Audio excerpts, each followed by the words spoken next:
rah. I hunt central Illinois on permission ground, a neighbor's place that's about 120 acres of cut beans, a hedgerow, and a creek bottom strip of timber. I'm 34. I've been at it since I was a kid. I'm not a trophy guy. If a decent buck or a big doe gives me a clean shot, that's meat for the freezer.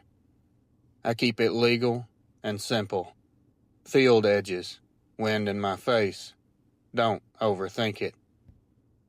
This was second firearm season, early December. Cold enough that the bean stubble had a white crust on it.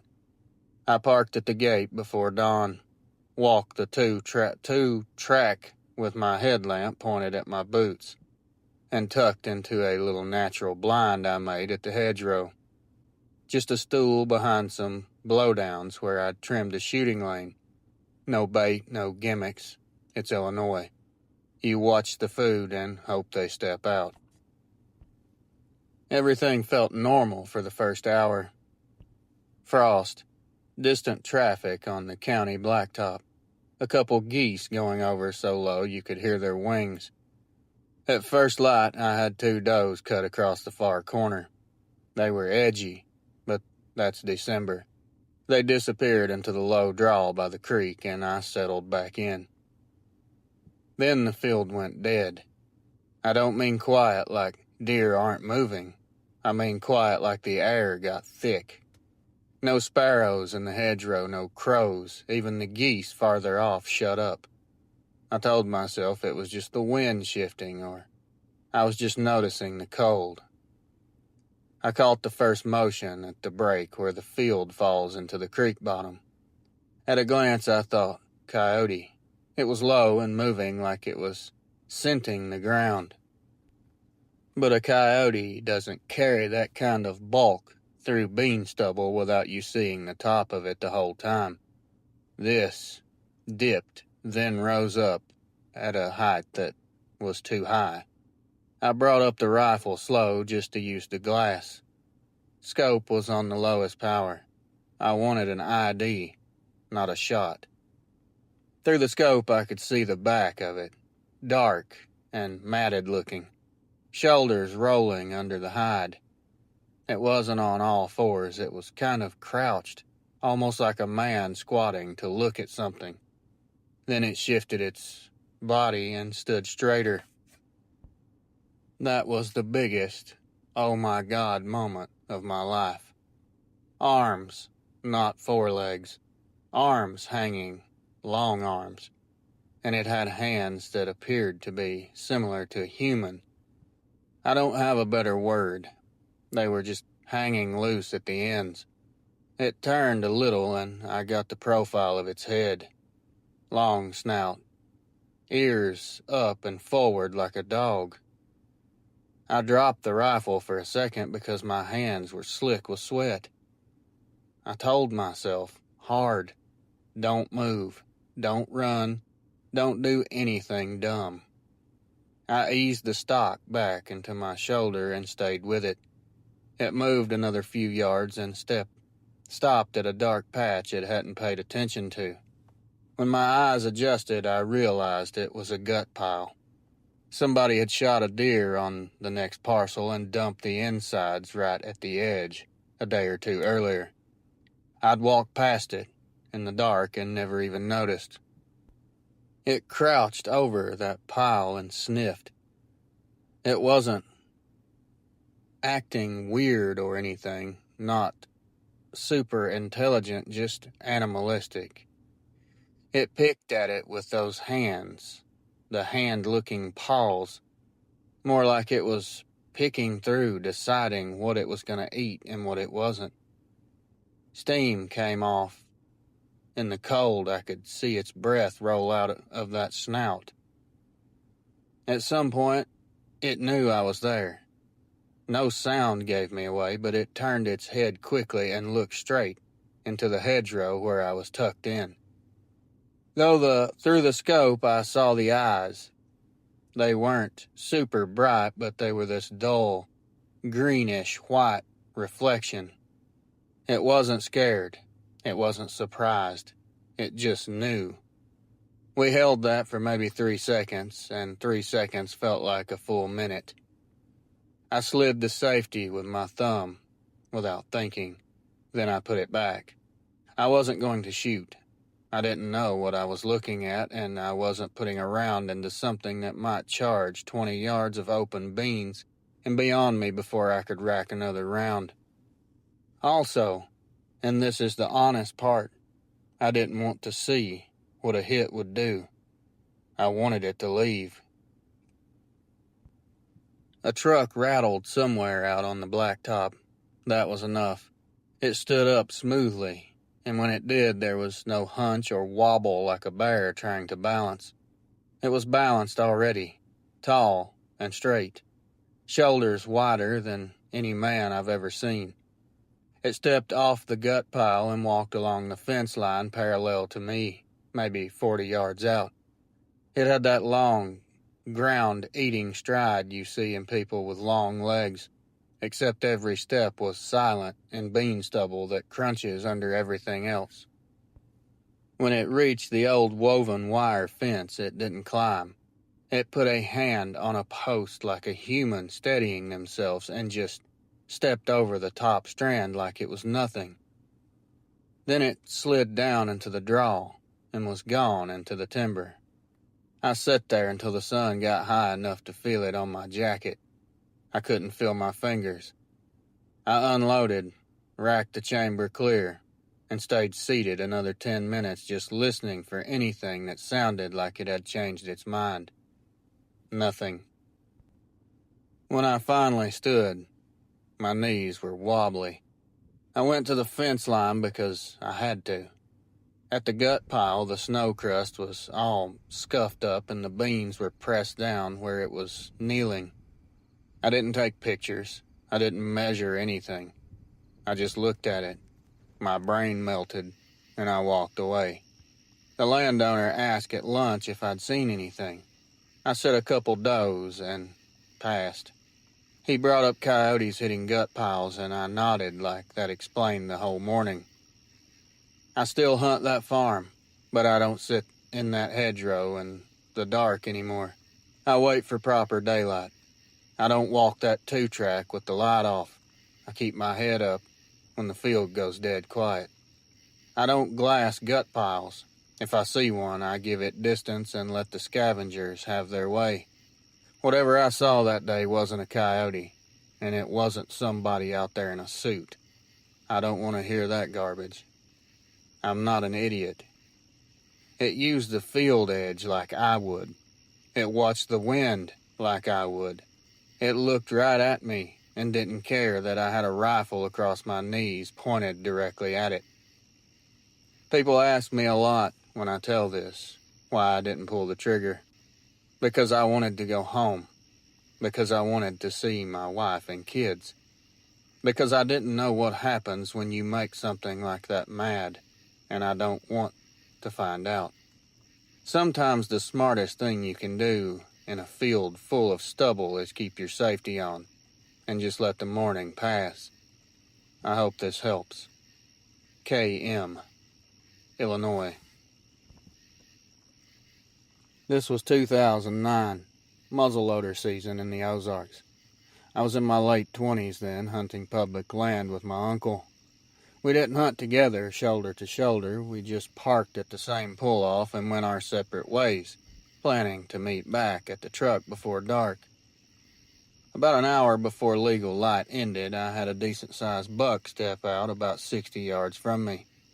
I took the shot and knew I'd hit it. I heard that all-familiar smack. I watched the tail, the flag drop. I knew it was a hit. The deer mule-kicked and just tore off into the brush. I waited about 15 minutes, like any hunter is supposed to, then climbed down and started looking for blood trails. At first, it was textbook. Red splatter on the leaves, a few good drops on the rocks. Easy blood trail to follow. I marked it with a bit of orange flagging tape as I went. The sign carried downhill toward the dry creek bed. I figured the deer would bed up somewhere close. They usually head for water, when they're wounded.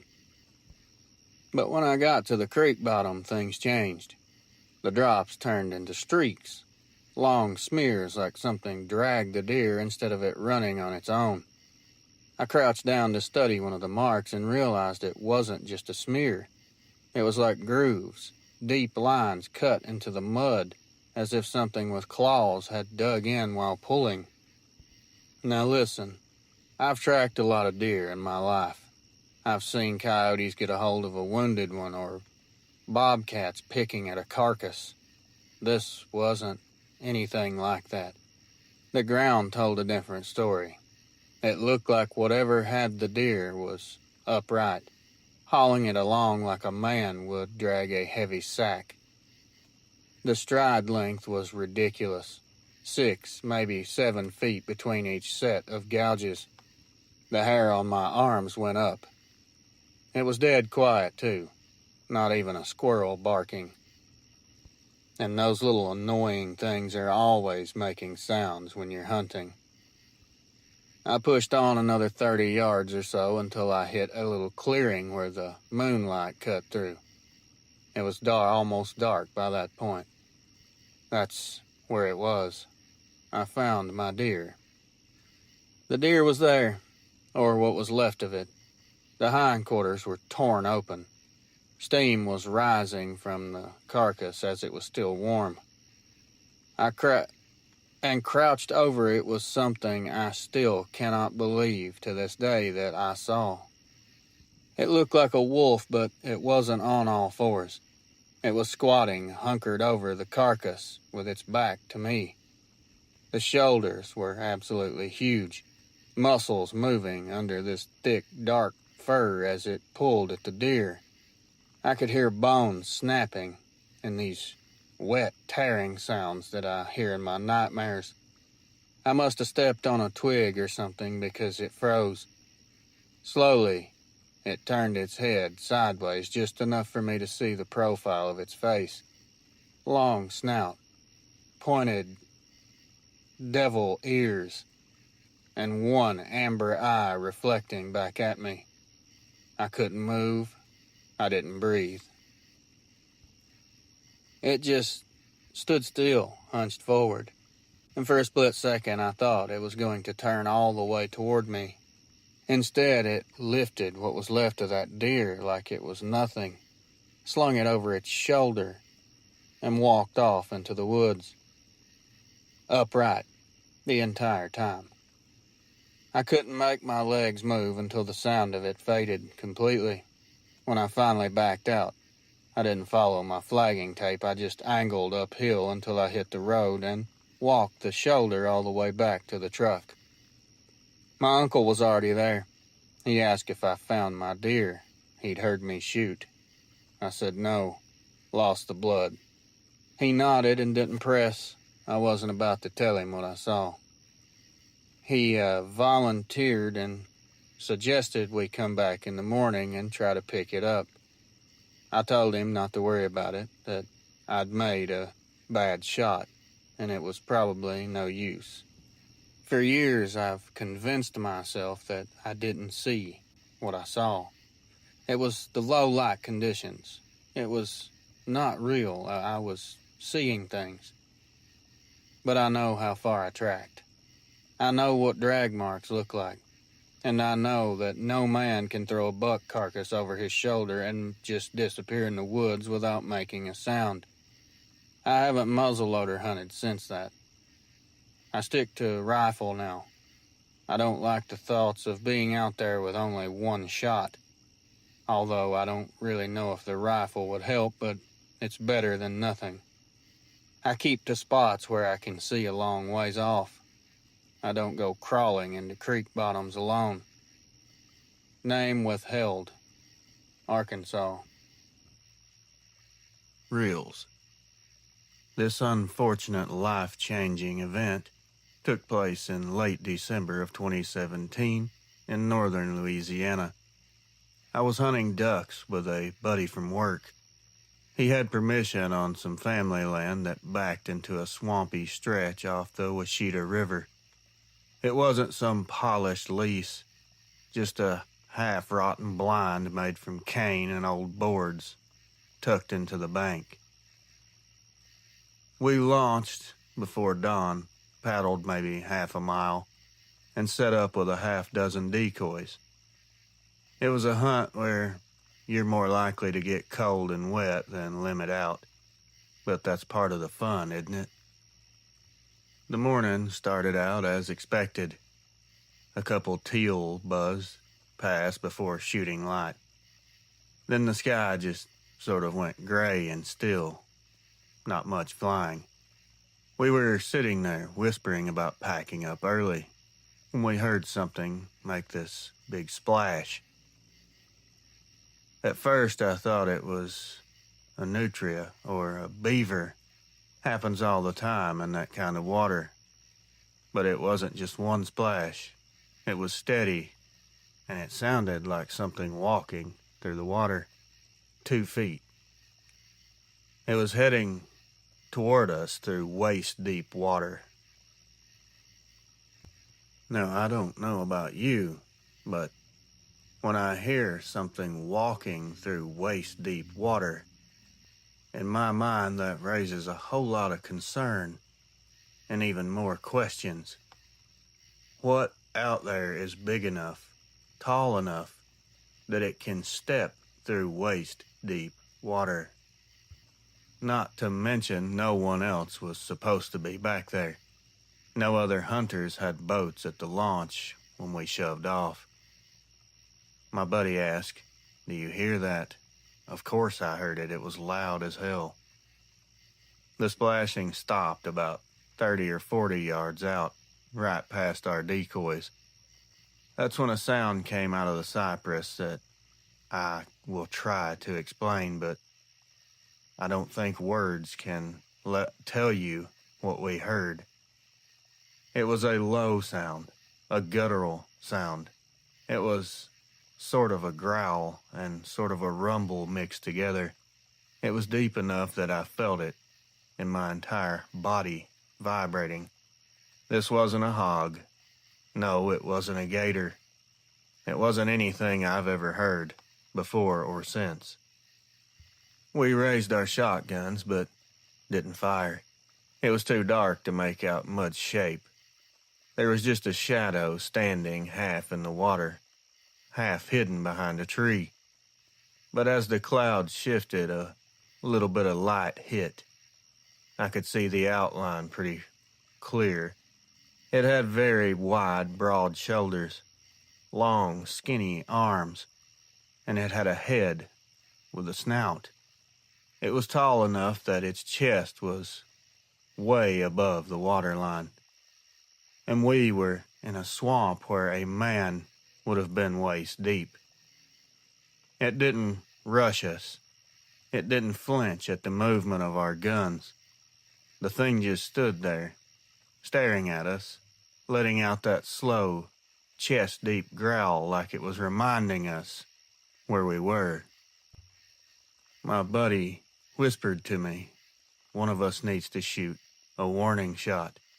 So I raised the barrel high and touched off one into the sky. The shot echoed, birds scattered, and for a second the swamp sounded alive again. When the ringing in my ears settled, the thing was gone. We heard no splashes. We did not hear it retreat. It was just gone. We sat there about 10 minutes, and finally, he said, "Let's pull the decoys." We packed up in silence and paddled back to the truck. On the drive out, I finally asked him what he thought it was. I watched him grip the steering wheel so tight that his knuckles went white. He just said, "Don't ask me that again." That was all he ever said, and he wouldn't talk about it anymore.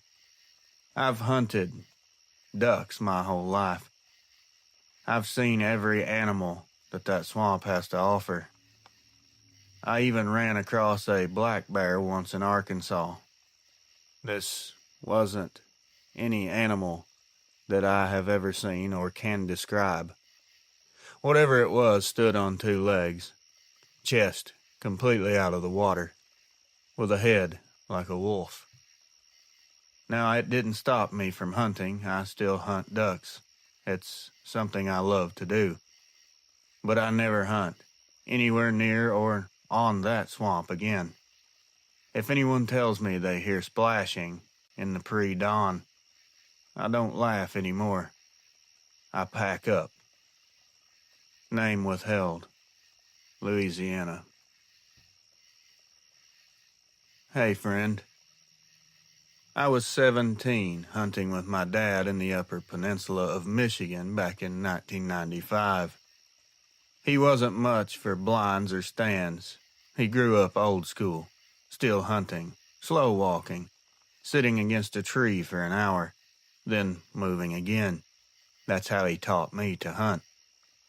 It was late rifle season, snow on the ground but not deep, maybe 6 inches.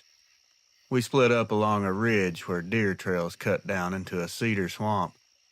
He told me to sit tight against a big pine and wait until noon, then circle back toward the truck. At first it was all peaceful out there. I had squirrels dropping pine cones all around me, chickadees bouncing through branches, all the little noises that kept you company in the woods. I even saw a doe and fawn cut through about 50 yards away from me. No shot, but it kept me alert. Then, everything just went dead. And I don't mean slowly tapering, I mean completely dead. Like someone hit a switch.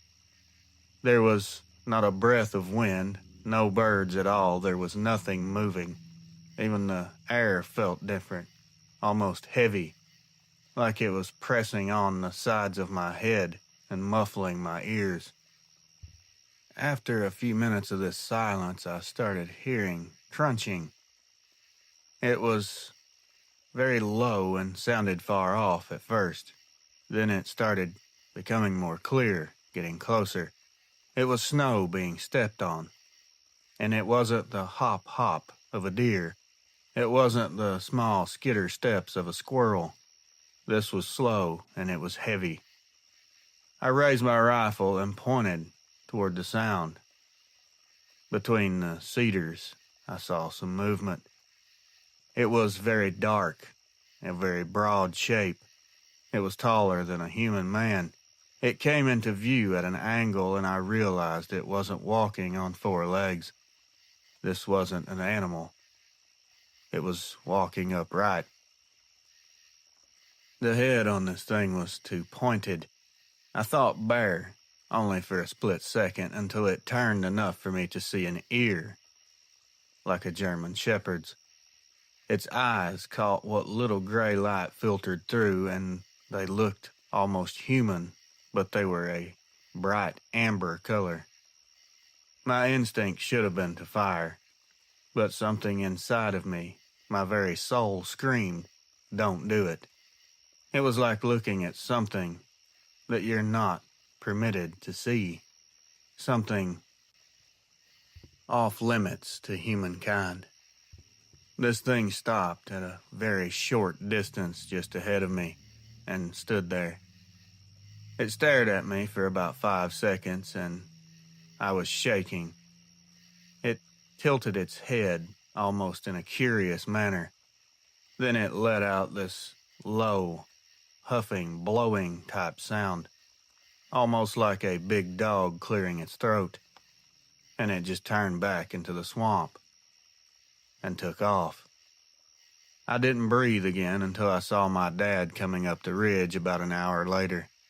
He knew something was wrong right away. I told him I'd seen something big, but not details. He studied my face for a while and said, best to leave it be. We didn't hunt out there again, ever, after that. We stuck to farmland edges and hardwood ridges where we could see farther away. Years later, after he passed, I finally told a cousin what I'd seen. To my surprise, he believed me. He said Dad had told him once about being followed out of the same swamp as a young man. He never gave many details, he just said, "The legends are true. There's something out there that doesn't like people. I think now he took me there on purpose, maybe to see if I'd feel it too. To this day, I wish I'd asked him outright what it was, or what he knew about it. But I will tell you this. Every time I hear someone say wolves don't walk on two legs, I just keep my mouth shut. I know what I saw, and I know my dad did too. And I know you know as well. R.H., Michigan. This next email, the subject line is, "It rushed our camp, Idaho." This was 2001, elk camp in central Idaho. There were 4 of us, me, my brother, and 2 friends we'd known since high school. We set up our camp about 4 miles from the trailhead. Just some wall tents, cots, a propane lantern, and a fire ring. It was just a setup you can break down in a couple short minutes if the weather turned and you needed to get out quickly. We'd been hearing rumors at the cafe in town all week. There were local hunters talking about the wolf man in the timber. Some laughed, some didn't. We were in the group of the people that laughed it off. We just said it was too much whiskey and long winters, a bunch of nonsense. Around the fire that night, we even joked about it. We were thinking that people make these stories up to keep hunters out of good hunting spots, to keep them for themselves. One of the guys stood up and howled like a wolf, had us all cracking up. Not one of us was scared. Not yet. I'd say it was around midnight when the moods changed. The fire had burned down pretty low, and we were just sitting there quietly staring into the fire. Then from a ridge above us came a howl that shut us up. It wasn't coyote, I know that for sure. And it definitely wasn't wolf. It was deeper, a lot louder, like it carried through your chest instead of your ears. It echoed for what I would say would be miles. We all just looked at each other like, well, that's kind of strange. We still wasn't what I would call scared. Then came the sound of something crashing downhill through the timber like a bulldozer. It was moving really fast. Whatever it was did not care about us hearing it. It wasn't even trying to be quiet. I could hear limbs snapping like toothpicks. There were big rocks rolling. The ground was shaking. We all jumped up, grabbed our rifles, and pointed them into the dark. No one fired. We were waiting to see eyes, a shape, something, anything to shoot at. But all we got was the firelight reflecting off 2 eyes that looked way too far off the ground to be an elk. Amber glow, locked right on us. It circled around the camp one time, just outside of the light. We'd spin trying to keep up, but it moved faster than we could. It started emitting these low growls every so often. You could feel it in your boots, it was so deep. At one point, it rushed close enough and so fast that one of the tents actually collapsed from the blast of air and the thump of the footsteps. Gear went everywhere. One of the guys screamed, "Shoot it!" But none of us pulled the trigger. Something about it just didn't feel right, like firing would just make things a lot worse. After maybe 5 minutes, though it felt like an hour, the noises suddenly just come to a stop. There was no more crashing, no more growls. Everything was quiet. We definitely did not sleep that night. We were afraid to move. We stood shoulder to shoulder by the fire, keeping it fed, rifles loaded, waiting for it to come back. At first light, we walked to the edge of camp. No prints, no scat. Nothing but a bunch of snapped branches and our gear scattered around. It's like it wanted us to know it had been there, but left no evidence behind. We broke camp quickly that morning. No discussion, no vote. We just packed and left. 4 grown men carrying rifles, leaving elk tags unfilled because none of us wanted to spend another night there. Now when people ask why we don't backcountry elk hunt or camp anymore, we just say we're getting too old to pack in that far. The truth is, we're not. And we're not scared of bears, wolves, or mountain lions. Those are normal animals we've dealt with our entire lives. We're scared of that thing that circled that fire in 2001.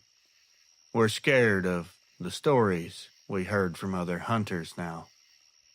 We never really can say for sure what it was, but with all the rumors running around with other hunters in the area, and the experiences we had, and those amber-colored eyes, I'm pretty sure we encountered a dogman that night.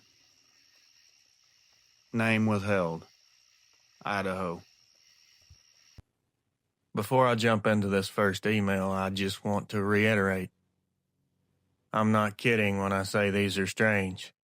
These are the oddest emails that I could find, and I scoured my inbox for hours. These encounters are not something you've heard before. At least I haven't heard anything like this. Anyway, let's get into email number 1. It was the fall of 2008. I was driving back from Burlington, Vermont, to the small town where I live near the New Hampshire border. I worked at a print shop back then, and I'd been sent into Burlington late in the day to pick up some supplies. By the time I finished loading the car and started heading home, it was already pushing past 10 at night. That drive is quiet at the best of times. You pass through stretches of farms, hills, and long wooded roads where you don't see another car for miles. That night the air had a damp, early autumn chill to it, and there was mist low in the dips of the road. I rolled the window down a crack trying to keep myself awake, and turned the radio on low just to have some background noise. I'd been on the road maybe half an hour at the most, when I got a very uneasy feeling for no obvious reason. I just thought it was me being tired, but then I realized I kept checking my mirrors, not because I meant to, but because I felt like something was directly behind me. I looked in my rear view and saw an empty road. Nothing but pavement and dark. I kept driving, confused as to what was happening, why I felt like this. A few minutes later I looked again, and that's when I nearly crashed my car. There was something in the mirror. It wasn't a car, it wasn't headlights. It was a shape. It was running down the middle of the road behind me. Huge. It was running upright. I could see its arms, long and skinny as they were swinging. At that distance I shouldn't have been able to see much detail, but I could. The thing that drew my attention first were these huge, tall, pointed ears and a long snout, like a dog. It looked more like a wolf, but canine would do just fine for the description of the face. Only this thing was running like a person. I whipped my head back around, staring out the back window. The road was empty. Nothing was there. My heart was about to explode. I turned back to the mirror, and there it was again, the same hulking shape keeping up with me, even though the road behind me was empty. I can't explain the terror that I felt in that moment. I wasn't just seeing something impossible. It was seeing it only where it wasn't supposed to be. It was only in the reflection. I thought for sure I was losing my mind. I pressed the gas, climbing past 60, hit 70. My little car rattled on the road. I looked again, in the mirror. The thing was even closer now. That shouldn't be possible. Its head lowered like it was barreling after me. I could see its teeth when the light caught its face. I screamed out loud, just a raw sound that tore out of me involuntary. I looked back through the rear window again, and I saw nothing. I couldn't make sense of it then, and I can't make sense of it now. Mirror, Dogman, naked eye, nothing.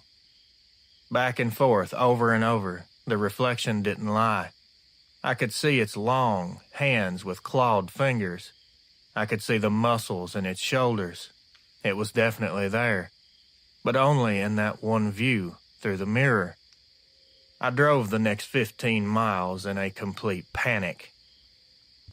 Finally, I came into a little town. Lights in the distance, a gas station by the road. I pulled in and slammed the car into park. I just sat there, breathing hard, afraid to look at the mirror again. When I finally did, there was nothing there. I didn't mention it for a long time. It was probably 2 or 3 years. I didn't tell my family, no friends. Of course, something like this, most people don't talk about, because no one is going to believe you. No one's going to believe that I'd seen a dogman not on the road, but in the reflection of the mirror. Even now, I don't know what to make of it. All I know is, since that night, I have vividly and horrifyingly hated driving at night. I cover my rear view with my hand more than I care to admit. It may not be safe to do so, but I can't help it. I know what I saw, and I know it was real, even if it only showed itself in the mirror. Sometimes when I'm on a dark road alone, I feel this strong urge to check the mirror, just to make sure it isn't still back there. Sometimes I can look, other times I can't. And I wonder, the times that I can't look in that mirror, if it would actually be there. Anonymous, Vermont. I lived in upstate New York in 2015. I was living there at the time with my wife and our 7-year-old son. It was one of those towns where everyone knows everyone. A couple of schools, a handful of diners, and not much else. We rented a modest little house on a quiet street near the elementary school. Most mornings I walked my boy to school before heading into work.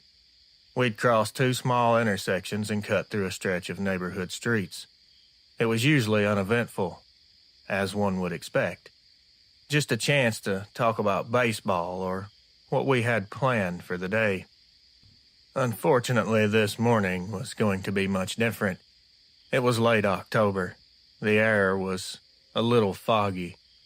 It was the fog that rolls in overnight and just hovers over the ground, swallows everything so you can barely see 50 feet ahead.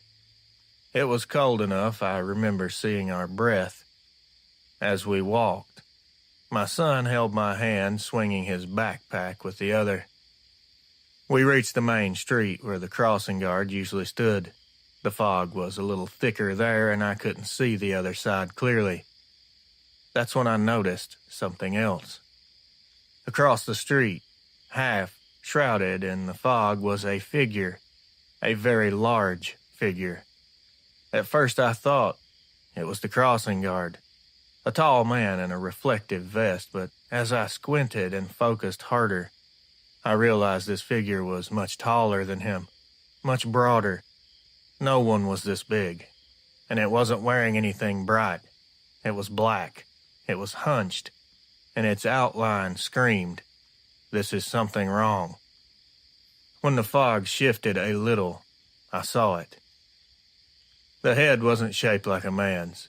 It had a muzzle, long and skinny, with ears that stood straight up like a wolf.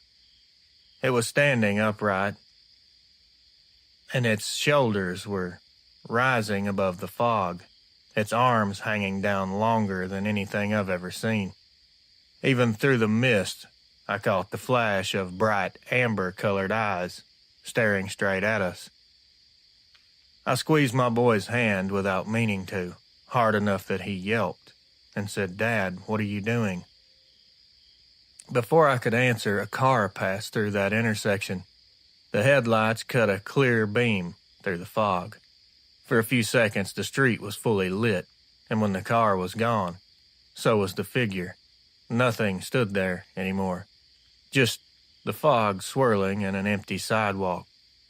I hurried my son across, checking every angle. There was no sign of it, but I know what I saw. I know it was there. We got to the school and I kissed him goodbye like everything was normal, but the whole day I couldn't get that out of my head.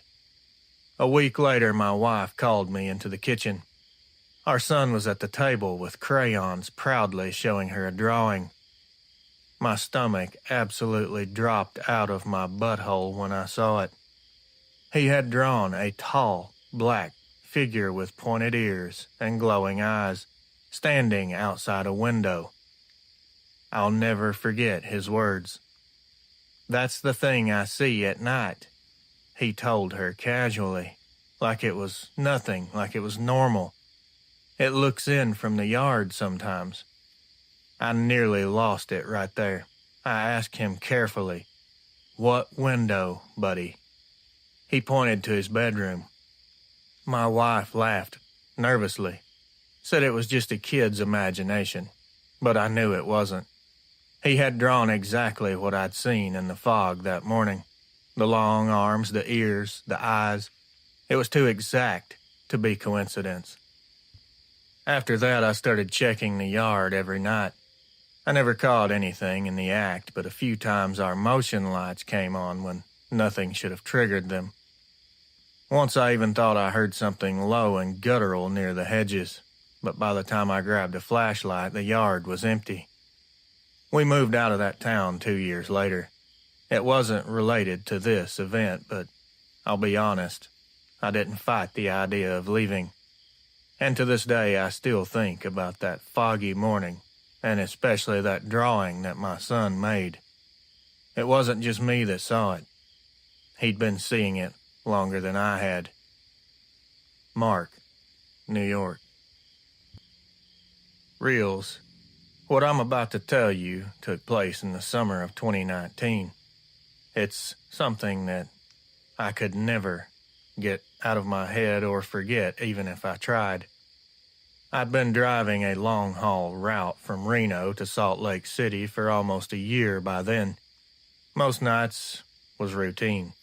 Long stretches of highway, podcast on low volume, and a thermos of coffee to keep me awake. I stay away from energy drinks. Those things are bad for your heart. On this particular night, it was late, sometime after midnight. I was about 30 miles outside of Ely, Nevada. That's a lonely stretch of US 50.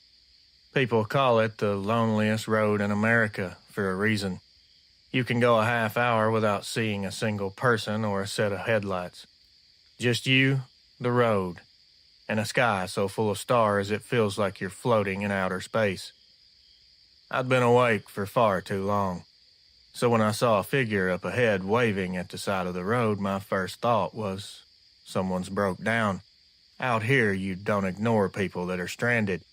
It can be life or death in that kind of heat and emptiness.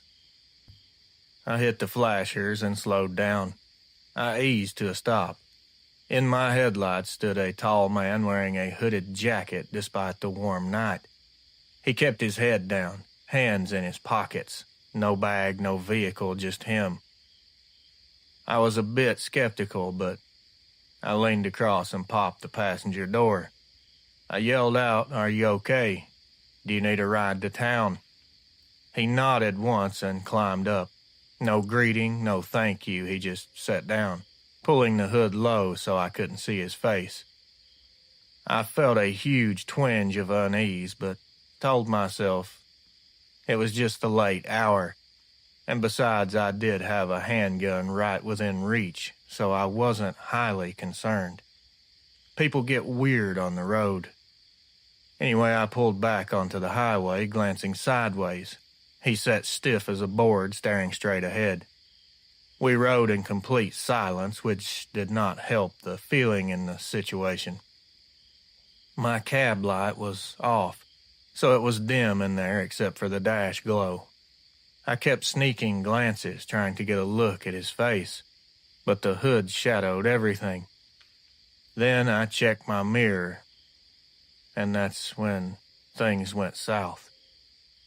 In the side mirror, the reflection didn't show a man at all. It showed a hunched figure with fur bristling along its shoulders, a long muzzle jutting out from under the hood, and two large canine teeth sticking out front, too large to fit inside of the mouth. Its head was turned slightly toward me in the reflection, but in reality he was looking away. I could see the glint of orangish-colored eyes. I blinked hard and looked at the passenger seat directly, just the hooded man, sitting still. Looked back to the mirror. Dogman, clear as day.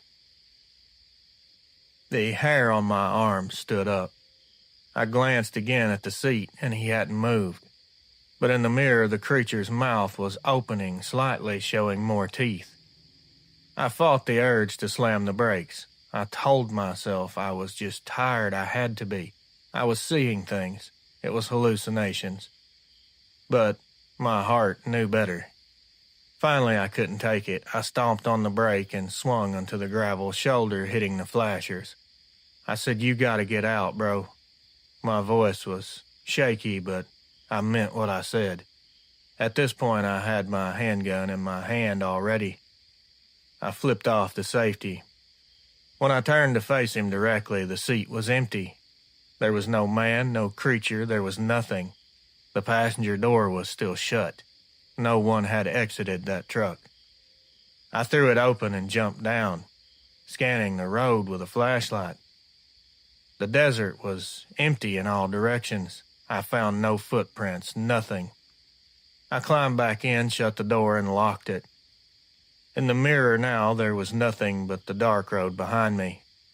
I drove the rest of the way to Eli without stopping anymore. The cab felt colder than it should have, like I'd left a window open. I kept glancing in that mirror, afraid of what I might see. Is there anyone listening to this that could please shine some light on what could have happened here? I've never picked up another hitchhiker since. Whatever that was, and I'll call it a thing. It was real enough to leave me shaking years later. I'll never forget the eyes in the mirror. They were looking at me, and I got a feeling as if they knew who I was, like a familiar face. I can't explain it, and I'm not sure that I want to be able to. Name withheld. Heya there, Reels. My encounter was in 2011.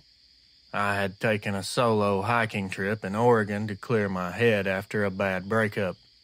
I've always been an outdoors person, and I thought a few days on the trail would be good for me. I picked a lesser-used section of the Pacific Crest Trail that cut through a stretch of deep forest not far from Crater Lake. It was mid-July. It was warm but not extremely hot, and the trail was, for the most part, empty. For 2 days I hardly saw anyone. I carried a small tent, some dried food, and a water filter. I camped one night at the little clearing beside a stream and planned to do the same the next evening at a spot about 8 miles ahead. By the second afternoon I noticed how still the woods had gotten. At first I just told myself it was nothing, it happens. But I'd been in enough forest to know when something feels wrong. Normally you hear birds, bugs, wind in the trees. here there was nothing. There was no sound except my boots hitting the dirt. I also want to stress the fact that people panic over silence in the woods way too often. Most of the time, the silence is due to a predator, a large predator, in the area. And in many cases, if you think about it, to all the animals out there, we are, ourselves, large predators. So your presence alone can cause this silence. The bad thing is, that silence mixed with a feeling of dread or being watched is what you need to look out for.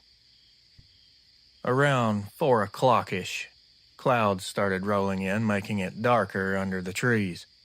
I picked up my pace. The air was beginning to feel very strange. Just off to my right, I caught a glimpse of movement, something moving between the trees. I didn't get a good look at first, but it was very large, and I noticed it was dark in color. It didn't make a sound. I didn't hear any sticks cracking, no leaves rustling. It moved parallel to me, and it was matching my stride step for step. My heart rate went through the roof. I stopped dead and tried to listen. I heard nothing. I turned, scanning the trees. At first I didn't see it. Then about 30 yards back, between 2 huge firs, there it was. It was standing there, had one arm braced against a tree trunk, and it was watching me. This thing was easily 7 feet, maybe more. This thing's shoulders were massive, its chest tapered down like a runner's into a V shape. Its head was unmistakably canine. I saw the muzzle, I saw the ears, and they were angled forward. The fur was a dark gray that blended in almost perfectly. It had red eyes, as clear as day. They glowed faintly even in the dim light. We stared at each other for a good 5 seconds. My breath was hung in my throat. Then it moved, stepping fully behind the trunk and out of sight without making a sound. Not a single noise. I didn't run. Something about that silence told me running would be a huge mistake. Instead, I just started walking, slow but steady pace. I kept looking over my shoulder every few steps. For the next mile, I caught flashes of it keeping up with me. A movement between the trees here, a glint of those red eyes there. Always just far enough away that I couldn't get a clear look, but it was close enough to know that it was still there and the danger was still very present. The woods stayed completely quiet the whole time. Just me and whatever that thing was. Finally, I reached a small trail shelter built like for through hikers. 3 walls and a roof, open on one side. I ducked inside, set my pack down, and sat against the back wall. I remember that was the most terrifying moment of my life. I could not ever imagine feeling fear so strong and heavy. It was so bad that I was seeing spots of color. I was slowly starting to black out. I don't know if you've ever been so afraid that you pass out from fear, but it's a feeling that cannot be described.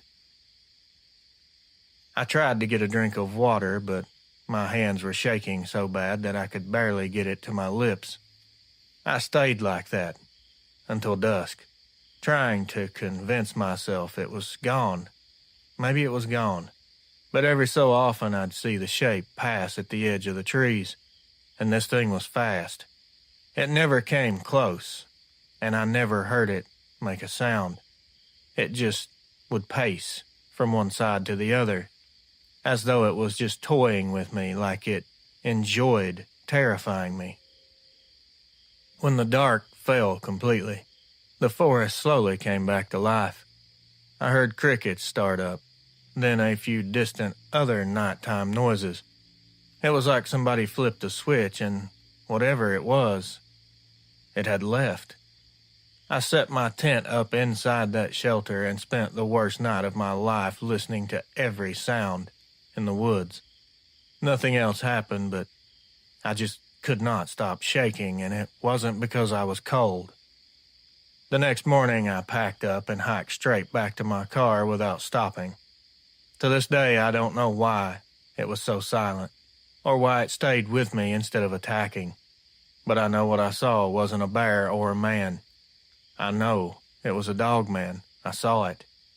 The image of it standing there was clear as day. I saw it with its large hand braced on that tree. This thing was there, no doubt about it. They are real, whether you believe in them or not. A. Oregon. Thanks for getting in touch with me, Reels. I really appreciate the reply. My encounter was in a rural part of Mississippi in 2014. I was living by myself then, renting an old farmhouse on a edge of a pine stand about 20 minutes outside of town. It was a cheap place with a big yard for my dog. It was the kind of property where your nearest neighbor is at least a half-mile away. My dog. He was a good dog, big black lab named Duke. He was my only company for a lot of nights. He slept inside with me, usually on the couch. That night was no different. It was cold for Mississippi, down in the low 30s. I had a small fire going, and Duke was snoring with his paws over his nose. Sometime late in the night, I was half dozing in front of the TV when I heard scratching at the front door. This wasn't a knock. It was something scratching, something with claws. This was long, slow scrapes. Then a pause. Then there would be more scrapes following the pause. I sat up thinking Duke must have gotten out somehow. But when I looked down, he was still on the couch, head up, ears, and hackles standing. He was staring at the door with a low growl. A growl that, before that, I'd never heard him make before. The scratching came again, this time a lot harder, more aggressive. It sounded just like claws dragging along the wood up and down. Then a heavy thump, like something pressed its weight against the door. I slowly crept over to the peephole. Duke was right beside me. His tail was tucked and he was still growling. What I saw through that peephole, Reels, is something that I don't really know how to deal with or what to do to make it past this memory. There, standing on my porch, was something absolutely massive, and its back was to me at first. But as I watched, it turned its head slowly toward the door. The porch light was on and caught its face. It was definitely the head and snout, ears, face, everything. The entire head was just like a giant timber wolf. And its eyes burned amber in the porch light. It almost looked as though they were self-illuminated, like they were lit by some internal source. It wasn't a dog standing funny. That's a joke to even say that. It wasn't a man in a costume, as that's equally as silly. I saw this thing breathing. I saw its breath. I saw its eyes blinking. It was real, and it was towering. Upright. It had a hand. Yes, this thing had hands, not paws. It had huge claws because I saw them. They were dragging along the doorframe, leaving white scratches as it moved. It mangled that doorframe. I watched it sniff the air, its nose lifting, and for a second, I swear it leaned closer to the door like it knew exactly where I was standing. Duke started barking then, losing his mind. The thing jerked its head at the sound and made a snorting sound. It stepped back into the dark. I heard heavy but quick steps on the porch boards, and then everything fell silent. I didn't dare open that door. I didn't even move for a full minute. I had no firearms in the house, nothing. I just stood there. Duke wouldn't leave my side. Still, that growl low in his chest. Finally, I grabbed an old machete from the closet and sat in a chair facing the door until the sun came up. Nothing else happened throughout the night. When the sun finally rose, I opened the door very slowly. There were no clear tracks on the frozen ground, but the door frame, as I said, was completely destroyed. And it had gouges in it about shoulder height to me. They were 4 thin lines angled just like claws. I stayed in that house about another month, but I never could sleep easy again. Every night I would hear small noises outside, probably just any kind of small rodent. Could have been anything, but my heart always jumped and told me, it's back. I moved out before my lease was up. I couldn't take it. I tried to tell my landlord, but he didn't want to hear it. Acted like I was a psychopath. Acted like I was a coward and was afraid of wildlife in the area. I mean, honestly, who's going to believe that? Especially after what I saw with my own eyes. You're not going to convince me that it was something else. I'll never forget how he acted when I mentioned it. The look in his eyes told me that he didn't even believe what he was saying. I think he knew about it. The way he acted sure as hell seemed like it. I don't understand someone that would rent a place to another person knowing that something like this was lurking around and not warn them. Even if they don't believe you and think that you're crazy, at least you will give them a warning, and if it comes, they'll know you were telling the truth, instead of being blindsided by some giant monster werewolf in the middle of the night. That's just my 2 cents. Anyways, thank you, Reels, for giving me an opportunity to tell this encounter. I think it'll help me, and hopefully, it'll help someone else. Jay, Mississippi. Hello, Reels. I figured I'd share something that happened to me about 15 years ago when I was still living in rural Arkansas. I've never put this down in writing before, but listening to your channel made me think maybe it's worth telling. This was around late summer, sometime between 2008 and 2009. I was living on a small piece of property outside of Waldron with my wife and kids.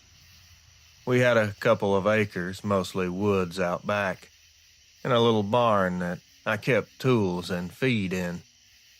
My 2 boys, who were 8 and 10 at the time, used to play out there all the time after school. One evening I was inside when I heard my oldest yelling from the barn. Not in a we're just playing kind of way, but that panic yell that makes a father move without thinking. I grabbed the old 12 gauge I keep near the front door and ran outside. The first thing I noticed was how quiet it was. Normally you'd hear all kinds of bugs, birds, something, but all I could hear was my feet hitting the ground. I saw my boys standing in the barn doorway.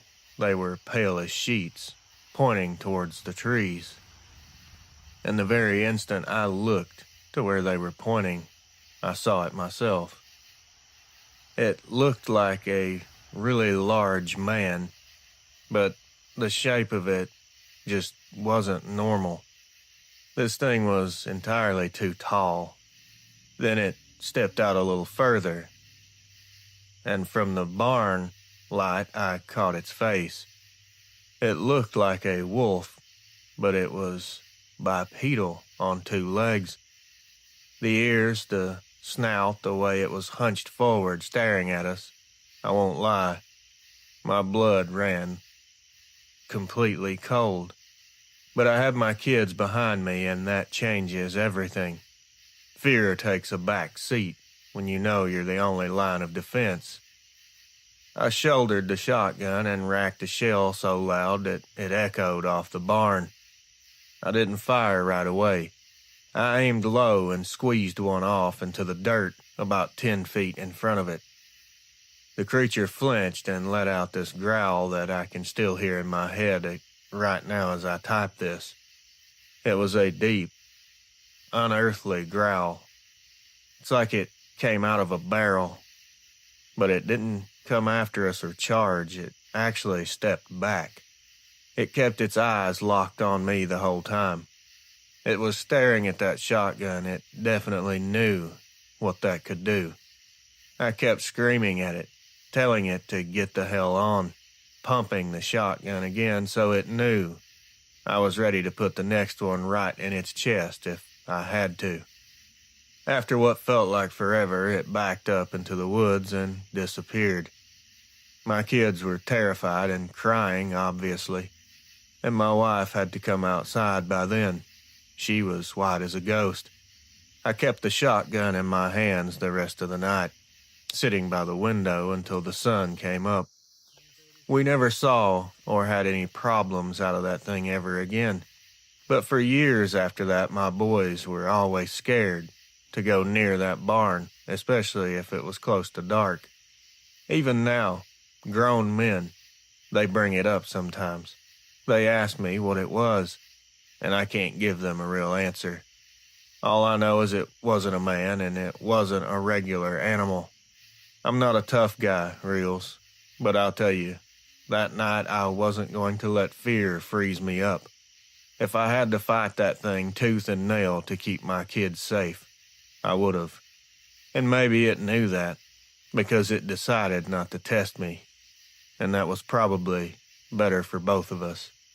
Thanks for giving me the chance to finally tell this encounter. James W. Reels. This email, if you share it on the channel, might ruffle some feathers or cause some disturbance. That is not my intention, please. Do not take this as some sort of attack on anyone. You've had a lot of stories about people that freeze up. They panic, and I get it, trust me. Not everyone reacts well when they're scared. I've seen that plenty myself. But I wanted to tell you about a time I saw something I can't explain still. And the only reason it didn't end worse is because I didn't let fear take over. This was in 2017. I had already retired from the Marine Corps a few years prior. I was stationed all over during my time in, but I'd moved back to North Carolina to get some quiet in my life. I bought a little fixer-upper house near Edneyville, up in the hills. Now this was a place that needed work, and it set back off the main road enough that you could actually hear yourself think out there. One evening, around early October, I decided to take my dog out for a walk down an old logging trail behind my place. I had a flashlight, a sidearm, and a decent head on my shoulders. It was around 8:30 at night. That time of year, the woods feel like they're closing in on you sooner than you expect. We were about a quarter mile down that trail when my dog stopped, out of nowhere.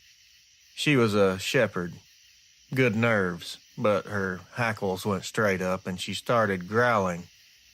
Now this growl did not sound like her at all. That's what put me on edge right away. I clicked the flashlight in the direction, but it didn't catch much. Just trees, leaves, nothing out of the norm. Then I started hearing footsteps, like a soft shuffle. They were heavy but extremely cautious and careful. Whatever it was, didn't want to be heard. I've been around enough people trying to move quietly in the dark to recognize the difference between a deer and something thinking about its next step.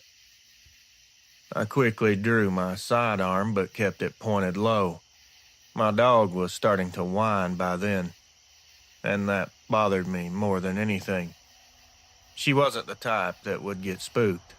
I took a step forward and said out loud, "Whoever's out there, you don't want to be sneaking around my property." My tone was calm. I wasn't yelling. I was just stern. There was a long silence after that, maybe 15 seconds. Then something answered, not with words, not even close, but the sound that started like a growl and rolled into a huff. It came from maybe, if at most, 15 to 20 yards away. I swear to you, it felt like it vibrated the actual air around me. I raised the flashlight higher, and that's when I caught the reflection. Two amber eyes, the size of golf balls, way higher off the ground than you would expect from an animal. The beam hit just enough to show a tall outline with huge shoulders and the shape of a head that looked like canine. The ears stood out against the light, and that's what caught my attention first. I froze for a few seconds, not from fear, but from calculation. I wasn't going to start shooting blindly. This could be someone in a costume for all I know. Especially not in the dark. You don't shoot unless you know what you're shooting at. Not knowing what I was looking at was enough of a deterrent. I kept my voice even and said, "That's close enough." It just stopped and stood there. My dog was pulling so hard on the leash I could barely hold her. I decided to take a slow step backward, not knowing what this is. I wasn't running, I wasn't turning, I was just backing off. I did it the same way you would when facing a wild animal that's sizing you up. My flashlight stayed on it the whole time. When I took my third or fourth step back, it finally moved. Not toward me, away. It turned and slipped between the trees like it weighed nothing. The brush barely moved, but I heard the ground crunch under its steps. That's how big and heavy it was. I stood there for another minute before I realized I was sweating through my shirt. My knees weren't shaking, but my dog was still trembling. We turned around and walked straight home. No running, no noise. I locked every door that night, not because I thought it was coming back, but because I finally understand that there are things out there that don't care about human rules. I would tell anyone about this who wanted to listen, but most people around here already think I'm half crazy for living alone up in the woods anyway. But whatever these things are, they have intelligence behind their eyes. It knew what I was, and it knew I wasn't going to be an easy target. I'm not claiming I scared it off because I'm brave or anything like that. I just didn't show weakness. Sometimes that's all it takes to survive. You keep your head, you stay calm, and you act like you belong in that moment. Anyway, that's my encounter. Use it if you want. If not, at least it's off of my shoulders at the moment. R.D., Henderson County, North Carolina. I'm not the kind of man who goes looking for trouble. I'm 44 now. Been with the same woman for 20 years. Most of my excitement comes from fishing on the weekends or watching storms roll in from the porch. Back in 2013, I found out that when push comes to shove, I can still hold my ground. This happened near a place called Copperus Hollow, out in southern Missouri. My girlfriend and I used to take evening drives down there, just gravel roads through farmland and timber. It was quiet, and you could actually see stars for once. One Friday night, we parked off one of those old roads to watch lightning in the distance. It was warm and humid. You could feel the storm in the air. The crickets were going steady, and everything was calm for a very long time. Then all at once, the crickets stopped, It wasn't gradual either. It was like someone just flipped the off switch. I noticed it way before she did, and I said something like, "Listen, do you hear that?" She nodded, and then we both caught a whiff of something rank, like a wet animal that had been rolling in mud. I figured maybe a bear had wandered too close, so I turned the truck key to accessory to get the lights on. That's when I caught movement a little bit in front of us. A shape stepped out of the ditch. I'll never forget the size of this thing. It wasn't a bear, I can tell you that much, and it definitely wasn't human. It was standing upright, but hunched like it was too tall to stand fully straight. The light hit its fur and it was dark gray and patchy in spots. It was more thick on the legs and around the shoulders and on the arms. On the rest of the body it was thin, and I could see dark gray skin underneath. The eyes reflected the headlights a bright yellow. I remember my girlfriend gasping, and I could feel her shaking beside me. Every part of me wanted to hit reverse and get out of there, but something else took over. Maybe pride, maybe stupidity. I don't know, but I wasn't about to let that thing come any closer to her. I opened my door, keeping one hand on the handle just in case, and grabbed the big mag light from the console. I swung the beam right on it and screamed, "You need to move on," as loud as I could. My voice cracked a little, but it came out strong enough. The thing didn't seem to be intimidated that much, and by the size of it, I can't really blame it. It could have easily overpowered me, no problem. It was studying me more than anything, like it was surprised I was standing there instead of running or hiding. It crouched lower, almost like it was debating whether it was going to test me or not. I foolishly took another step out, the light still blinding it. I smacked the side of the truck hard enough to echo down the road. I yelled at it again. I don't remember what I yelled. It probably wasn't nice. The sound carried, and for a few seconds we just stood there locked on each other staring. My girlfriend kept whispering, "Please get in the truck, please." But I just couldn't turn my back on it. Finally, it made this weird sound almost like a bull and turned her toward the ditch. It took 2 strides and was gone into the trees. I listened for footsteps, but I heard nothing. Just that awful smell was still hanging in the air. When I got back in the truck, I remember my hands were shaking, but I'm not sure if that was from fear or sheer adrenaline. I didn't let her see me shaking. I told her to roll her window up, and we left quick, but safely. We talked about it for weeks after, trying to explain it away. Maybe it was some kind of mutated coyote or something. But we both know what we saw. I've hunted my whole life. I've seen all kinds of animals up close. I've seen people in ghillie suits. This was something else. Now, I'm not sitting here trying to tell you I wasn't scared, because I was. But that night taught me something about instinct.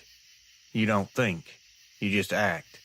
Fear doesn't disappear, but you can keep it in check long enough to protect the people who matter the most. Thanks for reading this. I don't care what people call it, dogman, werewolf, whatever. I just know I met something out there that could have easily torn us apart, and it walked away instead. Thanks, Reels. Clint S., Douglas County, Missouri. Hey, Reels. I don't know if you want to use this on the channel or not, but I'll tell it to you straight the way it happened.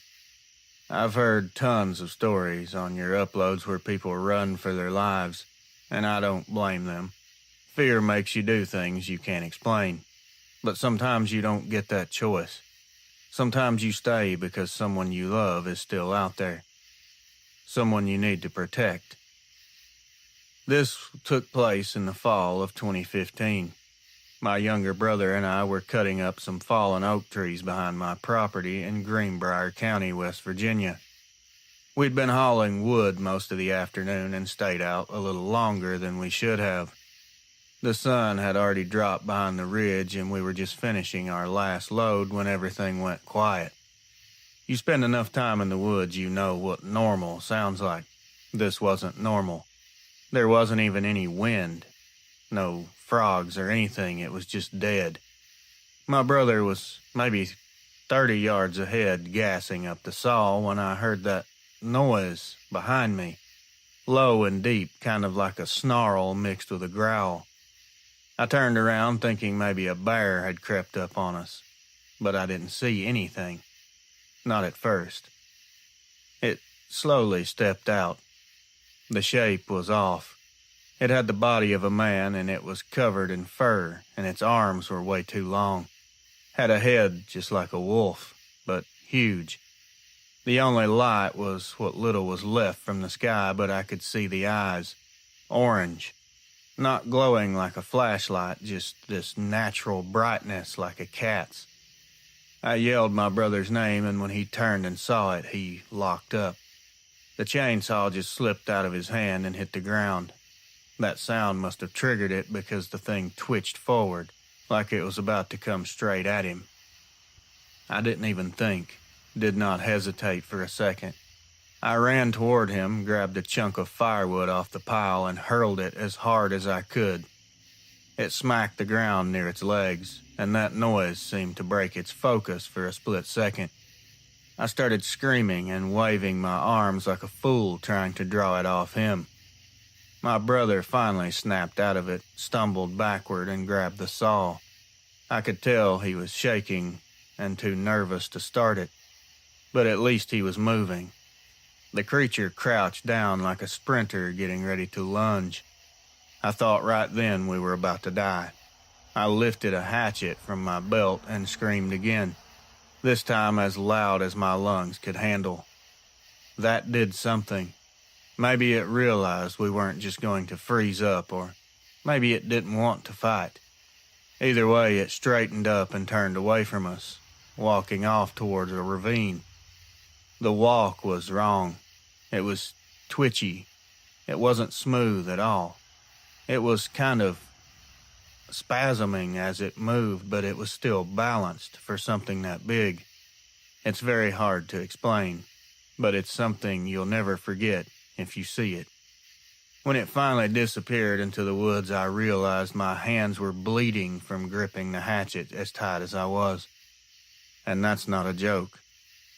My brother was shaking like a leaf, and I had to steady him before we could even move. We got in the truck and sat there for just a second, trying to breathe. He kept saying, "Why didn't you run?" And I just told him, "Because you didn't." Neither of us slept that night. I stayed in his old room with him. We both had shotguns, waiting to hear something come back. But thank God, it never did. We didn't talk about it again for a month or so, not until winter. He admitted later that if I hadn't run toward him, he probably would have just stood there until it got him. I'm not a brave man by nature, but that night I wasn't thinking about myself. I was thinking about my brother. So yeah, maybe people act scared in these stories, but sometimes fear can make you do the right thing too. It just depends on who's next to you when it all happens. Anonymous. Greenbrier County, West Virginia. Hey, Reels. Now, I've been meaning to do this for quite a while now. After hearing the upload you did a while back about the pets and how they know when danger's present, I figured now would be a good time for me to send in my own. Mine happened in 2019 in Monroe County, Tennessee, just outside of Tellico Plains. I live alone with my dog, a black lab named Ruford. Yeah, strange name, don't ask. I've had him since he was a pup. He's about 85 pounds now, built like a tank. and he's the most loyal animal I've ever known. I don't have much family nearby, so it's usually just me and him. This was in November. I'd just gotten home from work a little after 6, and I let Ruford out to do his thing while I went inside to start dinner. Usually he's back at the door within a few minutes, but that evening he didn't come back. After 10 minutes, I got a little worried and grabbed my flashlight and stepped outside to call him. He wasn't anywhere in sight, but I could hear him barking way down toward the creek. There's a line of trees that runs behind my property, maybe 50 yards deep, and the creek cuts through that before opening up into a field. I walked in the direction, calling his name, and that's when I noticed it was really quiet, besides the barking. Now, it could have gone quiet because of his barking, who's to say? But he was barking like he was warning something to stay away. Then I heard him yelp, hard, like something had hurt him. I didn't even think, I just ran. I reached the edge of the trees, shining my light toward the creek. And there was a massive shape crouched down low to the ground right over my dog. The first thing I saw were the ears and the shoulders, then the rest of it. It looked just like a werewolf, but far too big. This thing stood weird. Its legs were bent the wrong way. It was standing kind of half up and half down. Ruford was trying to pull away, but something had him pinned. I screamed to the top of my lungs, "Get off of him." And I charged forward with the flashlight in one hand and a metal rake that I'd grabbed off the porch without even realizing it. The creature jerked its head up and stared straight through me. Its eyes were this pale yellow color. They weren't glowing from the light, but alive somehow. Its snout was wet, and I could see breath coming out of it even through the air, and it wasn't that cold. I swung that rake with everything I had, hitting it right across the snout. It made this sound, half roar, half yelp, and reared up on its full height. I don't know how tall it really was, but that's when the fear kicked in when it towered over me. It was at least 8 feet, probably more. I screamed again, this time not completely out of fear, but pure anger and desperation. I started jabbing and swinging that rake like a lunatic, yelling at it to get away from my dog. Ruford finally scrambled free, and the instant he did, I kept swinging and yelling to keep that thing focused on me instead of him. It backed up a couple steps, but it looked more amused or surprised than anything. It was breathing heavy, like it was about to attack or run, I wasn't sure which. Then out of nowhere it just turned and ran across the creek in 2 leaps. The splash it made sounded like a truck tire hitting water. I ran to my dog. He was limping, but alive. There was a few deep cuts, and he was pretty shaken up. I dragged him back toward the house, never taking my eyes off of that tree line. I locked every door and sat there with my .357 the rest of the night, waiting. It never came back. The next morning, I found a few weird tracks down by the creek. They were huge, longer than my whole hand, and spaced far apart like a person's stride. The ground was pretty soft, so they didn't hold shape very well, but you could clearly see the claw marks as plain as day. Ruford healed up fine, but he's never gone near the trees again. Me neither, if I'm honest. I've always considered myself sort of a coward, and I'm just being honest. Sometimes fear doesn't always mean weakness, though. Sometimes it can light a fire in you that burns hotter than the thing you're facing. I can't sit here and honestly try to tell you I know what these things are. But I can tell you, this one picked the wrong dog and the wrong woman that night. Thanks for giving folks like me a place like this. to talk about this stuff. It truly does help, and you are a godsend. Thank you, sir. Emily, Monroe County, Tennessee. Hey, Reels. Just to start, I'm not Les Stroud, the survivor man, but I'm not someone you'll scare easily either. I grew up in Scouts, slept under tarps in the rain, learned how to tie the knots and pack light and read a map when the silly phone app dies. I'm 26 now, and I do these little solo overnights whenever I can. Whenever I can get off work, that is. People always ask, why alone? Because I like being alone. I enjoy the quiet. Because I don't have to make conversation with anyone else. Because it's cheaper than therapy and the woods don't judge you for wanting to be out there. This was a shoulder season thing. Late October in North Carolina, on a spur of the Appalachian Trail.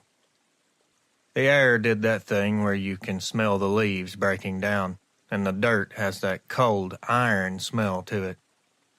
I parked at a tiny lot, and it would barely fit 3 cars. I hiked in till I stopped hearing road noise. My plan was simple. Find 2 good trees, hang the hammock, eat something that comes in a bag, and stare through the branches until I fell asleep. I don't use tents because I like seeing the sky.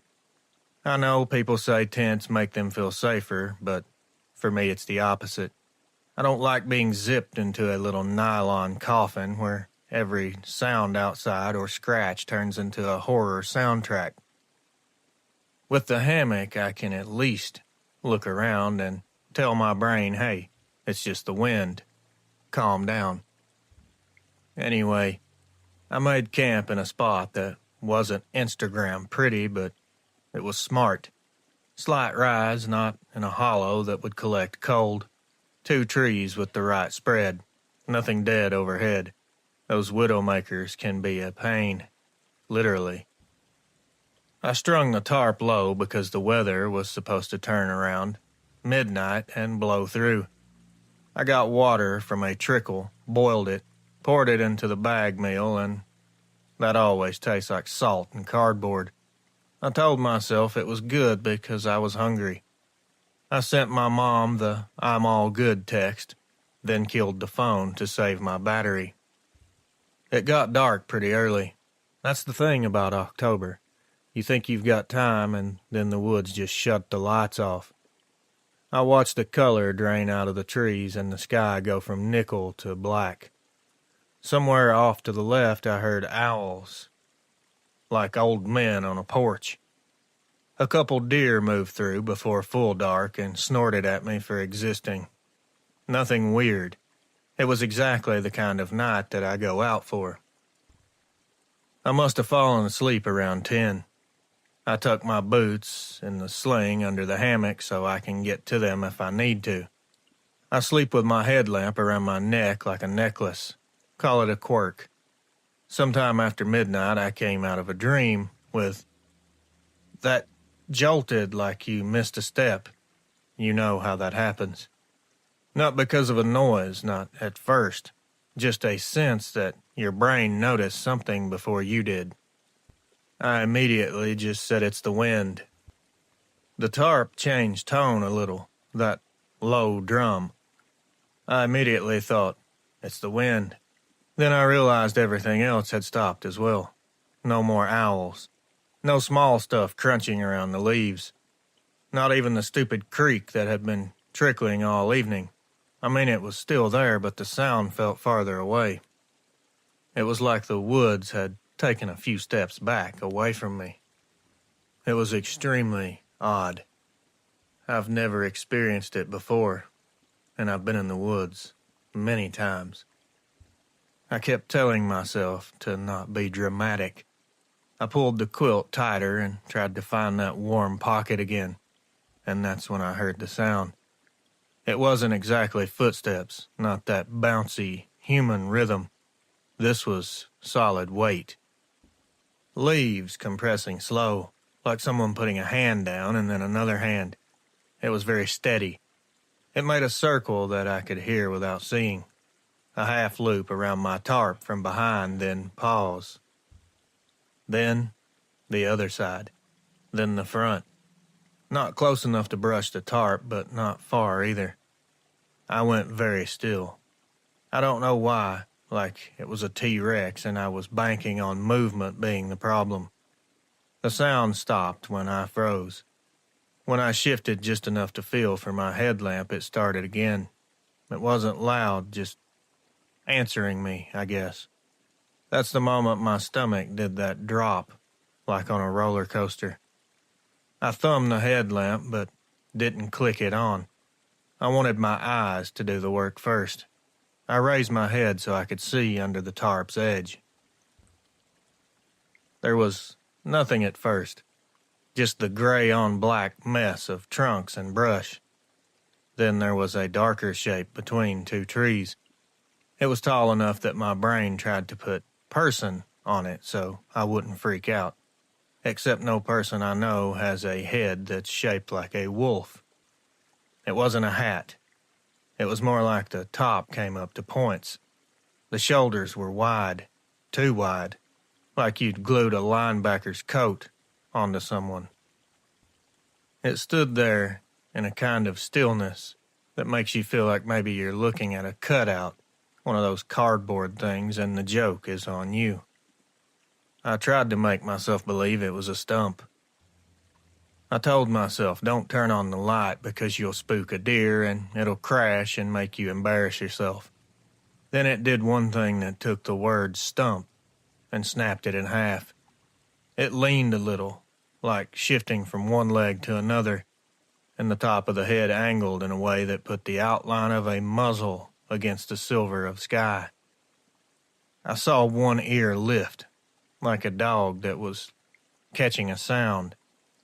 People always ask, why didn't you scream? Because my breath was stuck somewhere behind my spine. Because the part of me that does math was already counting the steps between that shape and my hammock, and didn't like the answer. I turned on the lamp. The beam wasn't strong. It's a backpacking light, not a lighthouse. But it painted enough white across the trees that I should have lit up a face if there was a face to light. The beam hit that thing, and instead of eye shine like you get with an animal, I got 2 coins of weird pale yellow that weren't where human eyes go. They were set forward like a predator, and they were blinking. I watched them close and open. The rest of the head, if I'm being honest, my brain didn't want. It kind of fuzzed the edges like a bad picture. But those ears, man. They were wrong for a person and perfect for a dog. High and pointed, and they moved a little on their own. I didn't say anything. I didn't try to scare it. I did the dumbest possible thing, which was to half roll out of the hammock and immediately eat dirt because the quilt had my legs still. I smacked the ground shoulder first. The lamp went spinning into the leaves and made the world into a jittery mess. I was clawing for it. I got it back. And in that stupid scramble, I kicked my boot bag and sent one boot flying under a bush. The shape took a few steps forward when I fell. Just like it wanted me to understand it could cut the distance by half without even trying. I got one boot on with a heel stomp and left the other, because panic makes those choices for you. I got up and I did what every never-run-in-the-woods guy says not to do. I ran. Not down the trail. Farther into the trees. The smartest part of my brain was in the hammock shaking its head like, look at this idiot. I didn't go far. 20, 30 yards. The forest out there's calm and cruel when you're not. Branches turned into hands smacking me. Roots turned into snakes. I found the fattest tree I could get my back against and tried to shrink into the bark. I clicked the headlamp off because light made me feel like a target. I could hear my heart in my ears. I could hear leaves again as well.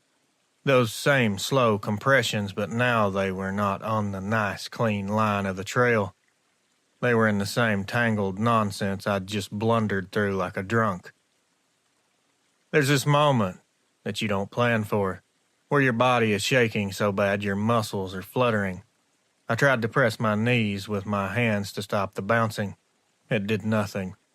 I kept thinking about how dumb it was to leave the hammock and how somehow being away from that thin sheet of nylon made me feel smaller, not safer. It stopped. The footsteps, I mean. They stopped somewhere just left of where I'd run from.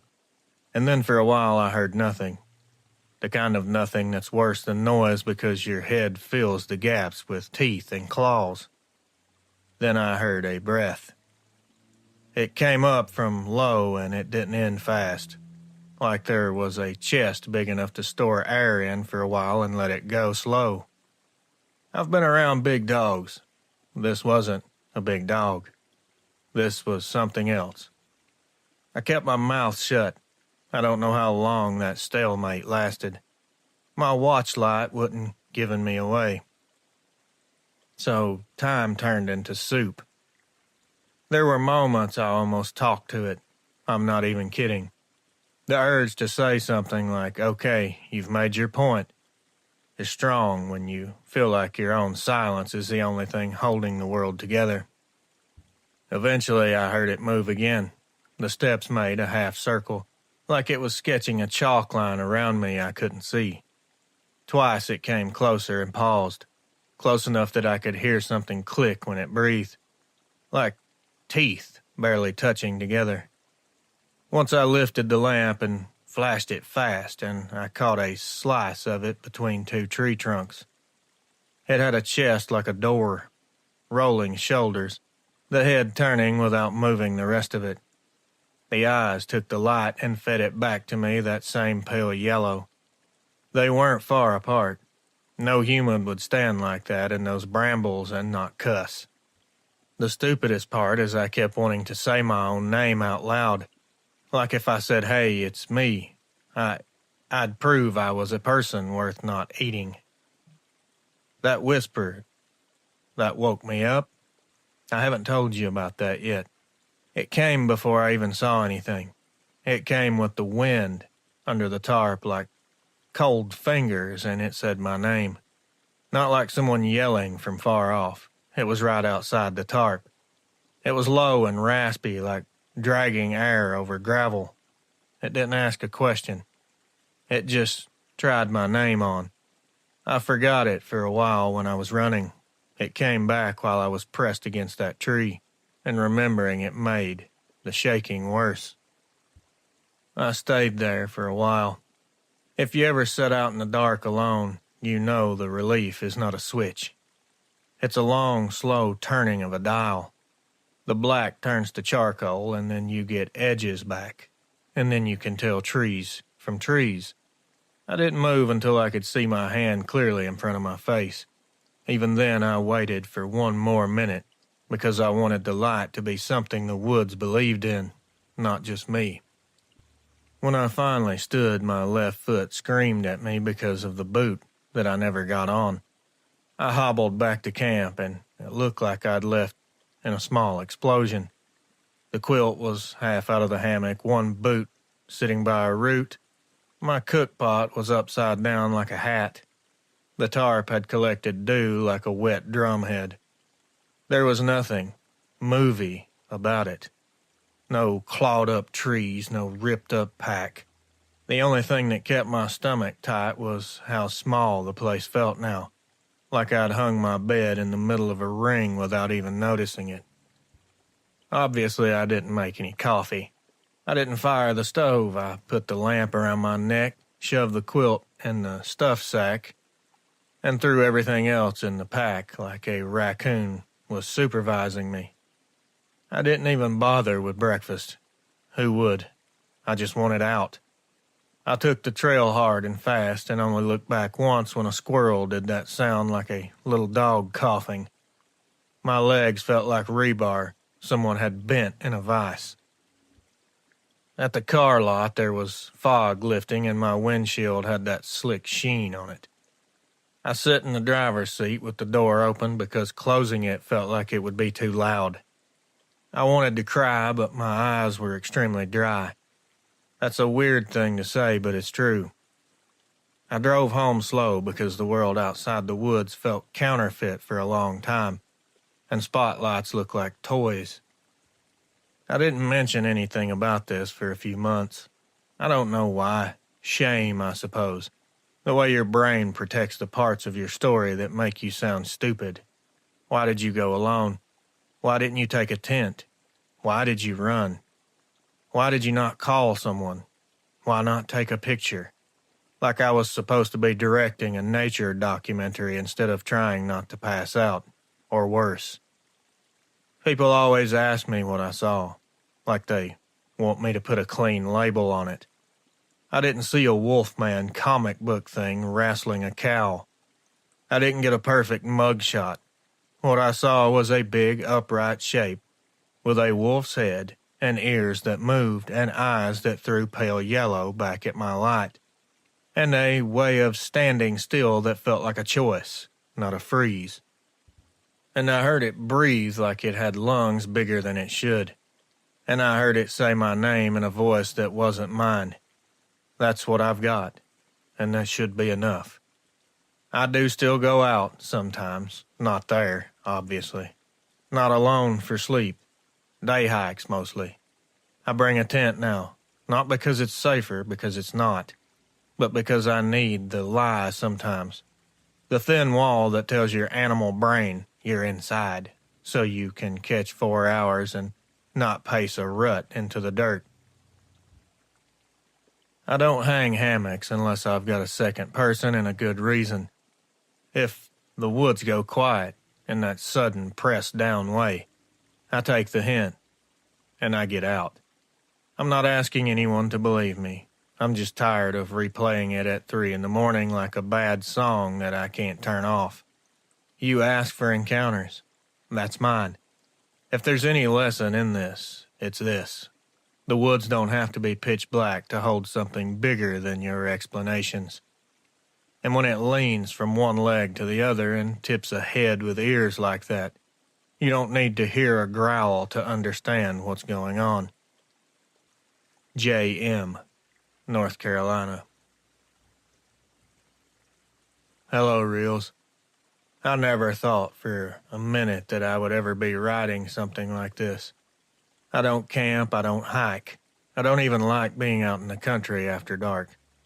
I'm a work-at-home kind of woman. That's why this hit me so hard, because I wasn't looking for anything. I was just trying to get home. It was 2019. I worked second shift at a nursing home in Arkansas. It was one of those nights where we'd had a bad run. 2 residents had falls.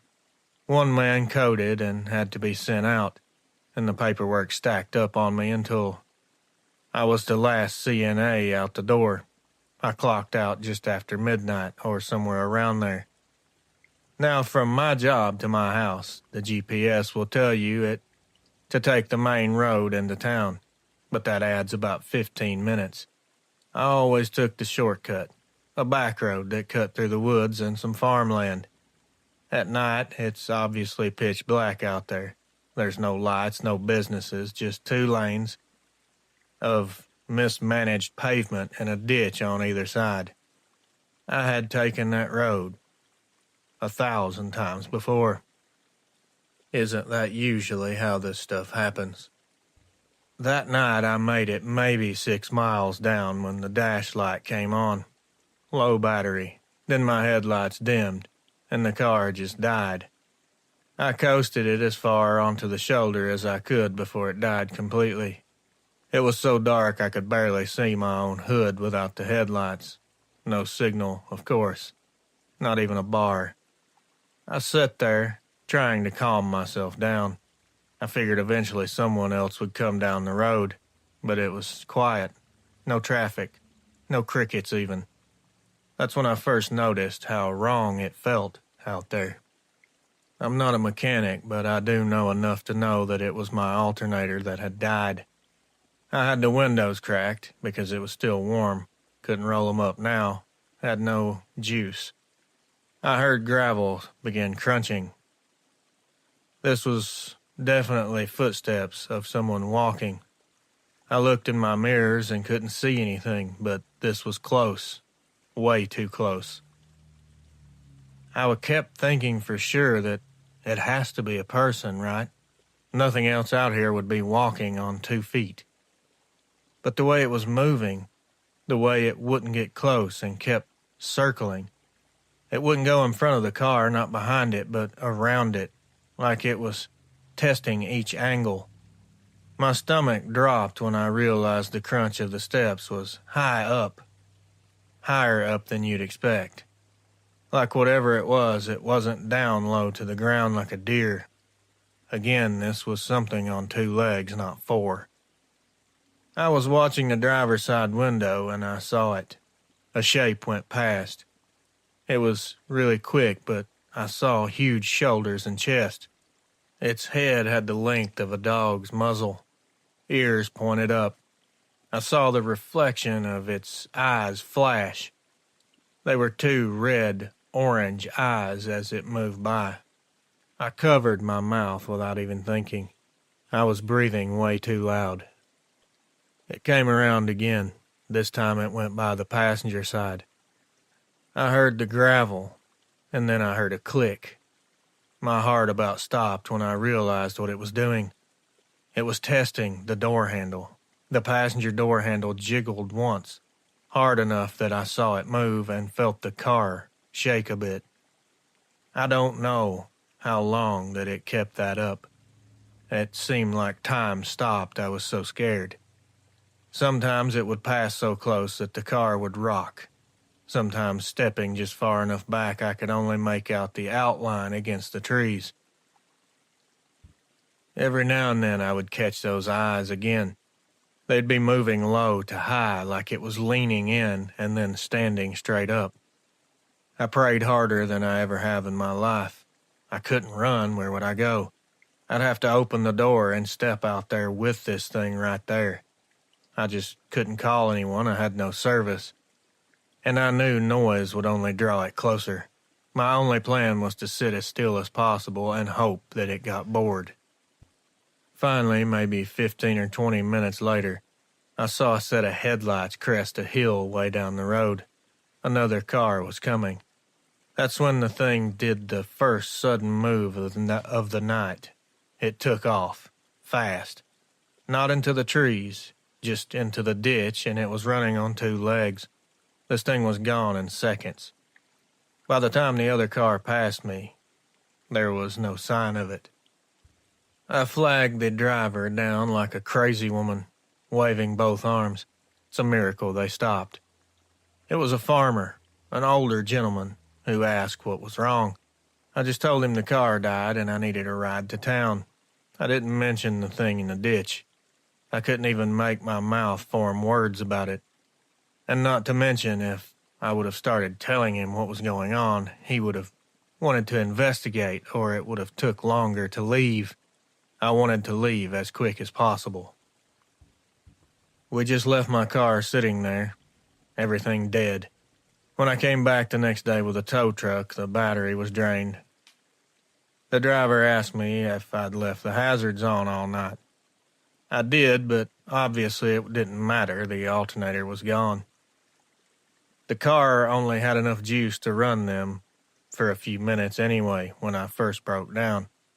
The fact that they'd still been blinking when the farmer came along, just barely, I don't know how that even makes sense. I'll take the long way around every time. What I saw wasn't a man. It wasn't a bear. It was tall, with a dog's head and eyes that glowed reddish orange. It tested the doors of my car like it was trying to figure out how to get me out. If those other headlights hadn't come along when they did, I don't know that I'd be here telling you this. R. Back when I was in high school, me and my best friend thought we were invincible. like most 17-year-olds. We were seniors, and all we cared about was getting out of our little Utah town and doing something bigger.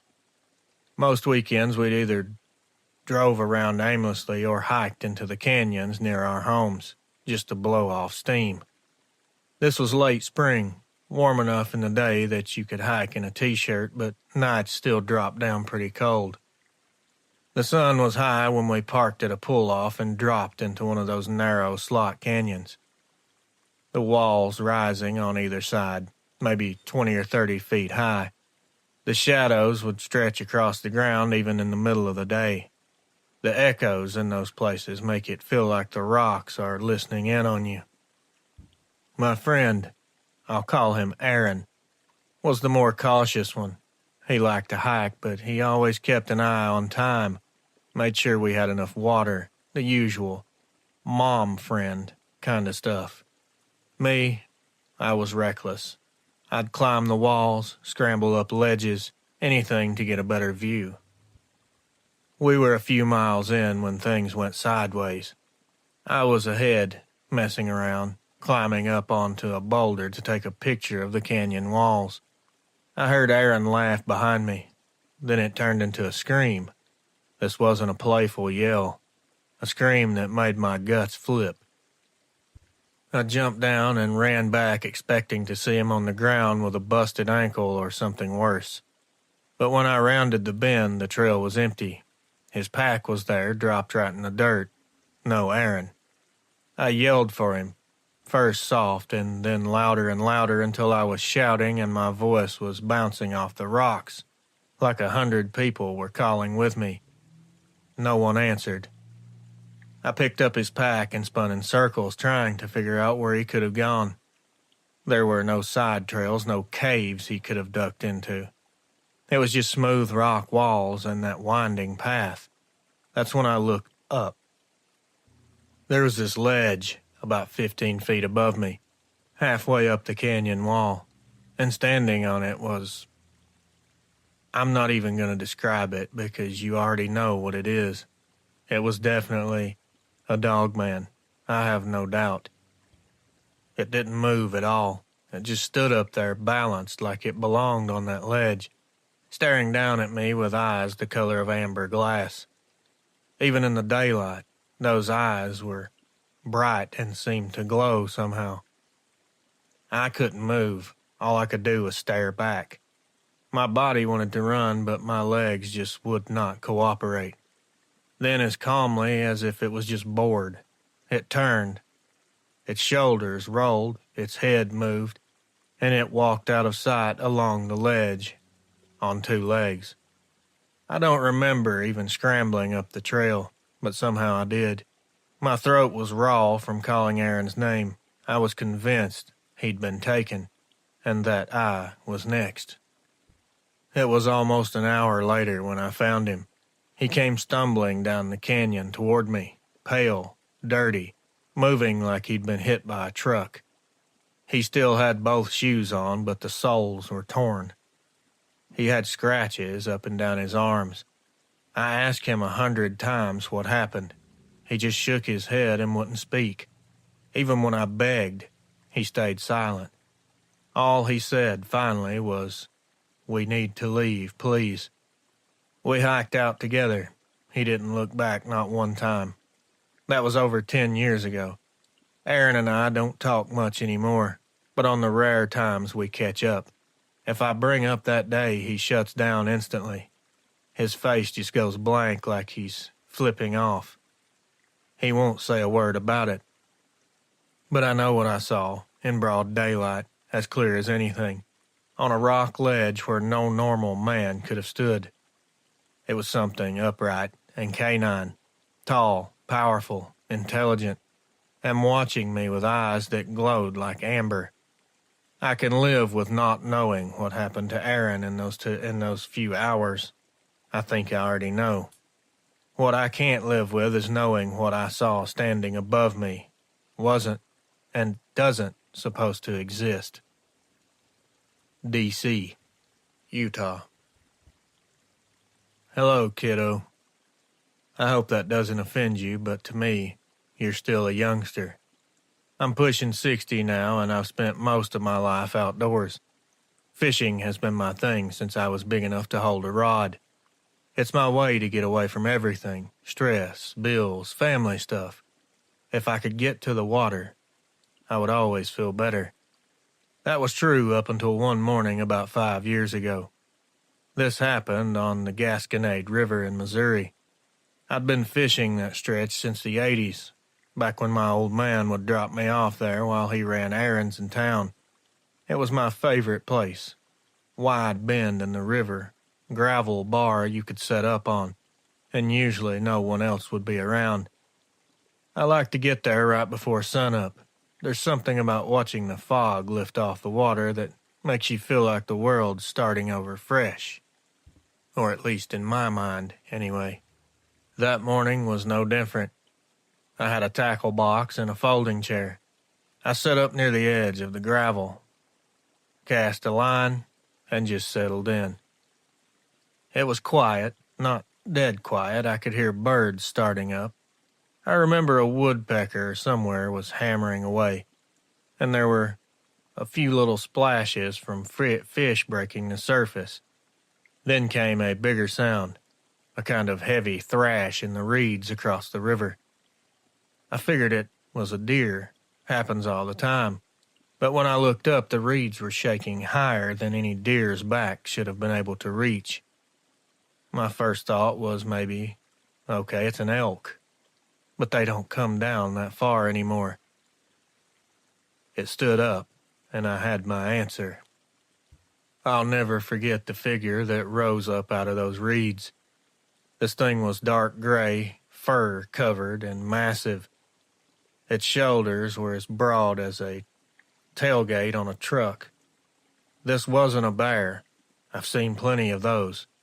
This thing had a muzzle like a wolf, long snout, and ears that pointed straight up off the head. The sun was just now hitting the river, and its eyes flashed. Its eyes were lighting up this bluish ice color. It was standing upright as clear as day, on two legs. This thing was towering above those reeds. It had to be 8 feet, if not bigger.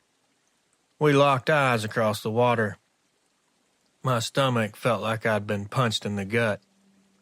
I've looked at many wild animals. My entire life I've been out here. I've seen them all, and they all look like animals. This looked like something that knew exactly what it was doing, like it understood I was there and wanted me to see it. This thing was highly intelligent and highly abnormal. Just as quick, it dropped back down into the reeds. The splashing moved downstream. I thought maybe that was the end of it. Except a few minutes later, I caught it again. It was about 60 yards further, still across the water. It rose up a second time, those same icy eyes, same broad chest, pacing me as I moved along that gravel bar. I can't explain how wrong all this felt, seeing it mirror my steps especially. That's when I packed it in. I left the chair, the tackle, even my rod. I just grabbed the keys and made for the truck. I drove home like a madman, and when I realized I left half my gear behind, I didn't even care. To this day, I haven't fished that bend again. I stick to crowded spots now, places where you can hear kids yelling and boats going by. I hate it, but I can't shake the image of those blue eyes across that water, tracking me. You don't spend a lifetime outdoors without knowing what lives out there. Or I thought not, anyway. I know what I saw wasn't supposed to exist. Wolves don't stand on 2 legs, and they're not that big. And they don't have bodies that look similar to a large human. And they definitely don't stare back at you like that. But this thing did, with intelligence and hatred. D. Hello, Reels. I'm a mother of 3. I don't usually like talking about this. I don't like even mentioning it to my husband. because just remembering it makes my chest tighten up. But I've heard several of your recent uploads, and one of them in particular pushed me to send this. This happened in 2016. We were at a state park in Ohio, one we'd been to a dozen times before. It wasn't a remote area. There were picnic tables, a playground, other families all around. It felt completely safe, and it should have been, but it wasn't. We'd brought a cooler and set up in the grass near the edge of the woods. It was a warm afternoon, the sun was out, people were laughing all around. My youngest, who was 4 at the time, was kicking a ball around while the rest of us unpacked the food. He gave it a hard kick and it rolled towards the trees. He chased after it, laughing. I didn't think much of it until he stopped. He didn't bend down to pick up the ball. He just froze in place, standing stiff. Something about the way his body locked up made my stomach feel weird. I ran over, calling his name, and my husband followed right behind me. And there was something there, just inside the shadow of the trees. It was crouched low to the ground. It was a figure. My brain wanted it to be a dog, maybe a stray, but it was just too big. Its back was hunched. It had almost a mane like a lion of hair around its shoulders and neck. I could see muscles rippling under dark fur. This thing had arms like a human, and they were bent in a way no dog should be. It was close enough I could see its eyes. They were locked right onto me, and they were glowing a bright red. I screamed. My husband screamed too. The thing's head jerked towards us, its ears standing sharp and forward like a wolf. For a split second I saw the shape of its snout and the flash of giant teeth. And then it sprang backward into the brush so fast it was like it melted. The only sound was some branches snapping as it quickly moved away from us. I grabbed my son, who was trembling but unhurt, thank God. He buried his face in my neck and wouldn't let go of me. He hasn't spoke a word about what he saw that day. When we try to bring it up, he just shakes his head and cries. We packed up immediately. I didn't care that half our food was still in the cooler or that our blankets were left behind. We threw everything we could grab in the car and drove off. I would never take my kids anywhere near that park. I don't let my kids out of my sight at all anymore, not even in our own backyard. People like to say you saw a big dog, or you imagined all of this. But I know what I saw. Do I look like an idiot? This thing was black. It was crouched like it was ready to spring on my son. Its eyes glowed from the shadows, which should be impossible. It was watching my little boy like he was prey. If my husband and I hadn't come running when we did, I don't even want to think about what might have happened. S.M., Ohio. Back in 1996, I was 23 and had just finished a short job stint in St. Louis. I didn't have a car at the time and I couldn't afford to fly, so I bought a train ticket eastbound. The idea was to get off in Washington, D.C., where I had a cousin I could stay with until I figured out my next move. Now, if you've ever taken one of those long Amtrak rides, you know the vibe well. The trains aren't glamorous at all. You sit in a coach seat with strangers. It smells like a mix of old upholstery and coffee. You rock back and forth as the train eats up the miles. That night the car was maybe half full. A couple of college kids across the aisle were playing cards under the reading light. A woman 2 rows up was asleep with her jacket pulled over her head. Most everyone else was just quiet, lost in their own world. We left Charleston, West Virginia around 11 p.m. By then it was completely dark out, but there was a bit of moonlight. The train cut along valleys, sometimes hugging the Kanawha River. sometimes squeezing through the wooded passes. I had the window seat, and even though it was late, I couldn't sleep. I just stared out, watching the blur of trees and the reflection of the river that ran alongside us. I have no earthly idea what time it may have been exactly, but it was late when I noticed it. At first I thought my eyes were just playing tricks on me. You know how the shadows of trees and telephone poles flick by fast, so fast you start to see shapes that aren't really there. That's what I assumed it was happening at first. But then I realized this shape wasn't flickering in and out like the trees. It was keeping pace. I leaned in closer to the glass. There, just off the tracks, something was running alongside the train. Not sprinting, not falling behind. This thing was loping along at the same speed that we were traveling. Of course, that completely rattled me. We had to have been doing at least 60 miles an hour, if not more. No animal runs that fast on two legs, but this thing was. I could see the rhythm of its stride, the swing of its arms. Its body was bulky in the shoulders, but narrow at the waist. The head wasn't rounded like a human. It was elongated. I could make out a muzzle and pointed ears standing up. This looked like a giant dog. A rational person seeing this is going to try to convince yourself that you're not seeing it. Maybe it's a reflection on the glass. Maybe my brain was overlaying something familiar onto a blur of motion. But then it turned its head toward the train, and I saw its eyes. They were glowing amber, like an animal caught in a set of headlights. My whole body went numb. I felt like I was pinned to my seat. My breath was stuck in my chest. I could barely breathe. It wasn't that it wasn't supposed to be there. This thing looked aware, almost like it was curious about what was happening inside that train. And it was like it wanted me to know that it could see me.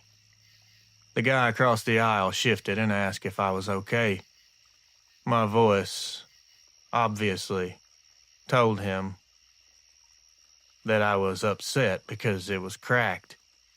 I told him I thought I saw an animal running on the tracks. He laughed, rolled over, and didn't even bother looking. That made me feel even more alone in that moment, like I was the only one awake to what was happening outside. The creature, Dogman, Wolfman, it stayed with us for what felt like forever, but I'd guess it was maybe 20 seconds. Then, just as quick as I'd seen it, I watched it dart off into the woods, and it was gone. I sat there, stuck to the seat, watching all the trees whip by. I was half expecting it to pop back out again at the next clearing, but it never did. I couldn't take my eyes off the glass for the rest of that night. You know, we were going so fast, but it didn't look like it was working that hard. Its stride was powerful, but moving with ease, like it had no problem keeping up. I kept thinking about the Olympic runners I watch on TV, how much effort they put into running. This thing wasn't even close to being winded. When the train finally pulled into D.C. the next morning, I got off stiff and exhausted. My cousin asked if I'd slept on the ride. I told him flat out no, and I don't know if I'll ever sleep again. And I'll never sit by the window, that's for sure. It's been almost 30 years, and I still haven't told very many people. Because I can't prove what I saw, and most people wouldn't believe you if you had proof. But I do know this: nothing human could have done what I watched that night out that window. Name withheld. West Virginia. I was 20 years old in 2014. I was traveling by Greyhound from Oklahoma City down toward New Mexico. I couldn't afford to fly, and I didn't own a car at the time, so the bus was my only real option. Greyhound isn't comfortable by any means. The seats barely recline. People are piled in with their luggage, and every stop drags the ride out longer than it should. But it was cheap, and that's all that mattered to me back then. By the time we crossed into Texas Panhandle, it was well after midnight. The bus driver announced we'd be stopping at a small depot for about 20 minutes. Folks could smoke, use the bathroom, stretch their legs. Everyone groaned awake, shuffled to gather their bags or coats, and started down the aisle. This station was nothing more than a squat concrete block building with one dim light above the door. The parking lot was cracked with weeds poking through the asphalt. Beyond that, nothing but flat land as far as you could see. The horizon was a faint silver by the moon. If you've ever been in that part of Texas, you know how empty it can feel. Just miles of fields broken up by occasional lines of scrubby trees. I stepped off the bus and leaned against the building. A few people went inside. A couple of others lit cigarettes near the curb. Off to my left, an older man in a cowboy hat stood smoking too, but he wasn't relaxed like the rest. He was stiff. His eyes were locked on the dark fields beyond the lot. I followed where he was looking, and I squinted into the distance. At first I thought I was looking at nothing, just some shadows from the trees. My stomach dropped, because there was something standing out there. I would guess maybe 70 to 80 yards away. It wasn't shaped like a cow or a deer, and it sure as hell wasn't a person. It stood too tall. Its shoulders were broad, its arms were hanging long at its sides. Its head, even from that distance, I could see the sharp points of its ears sticking up in a snout.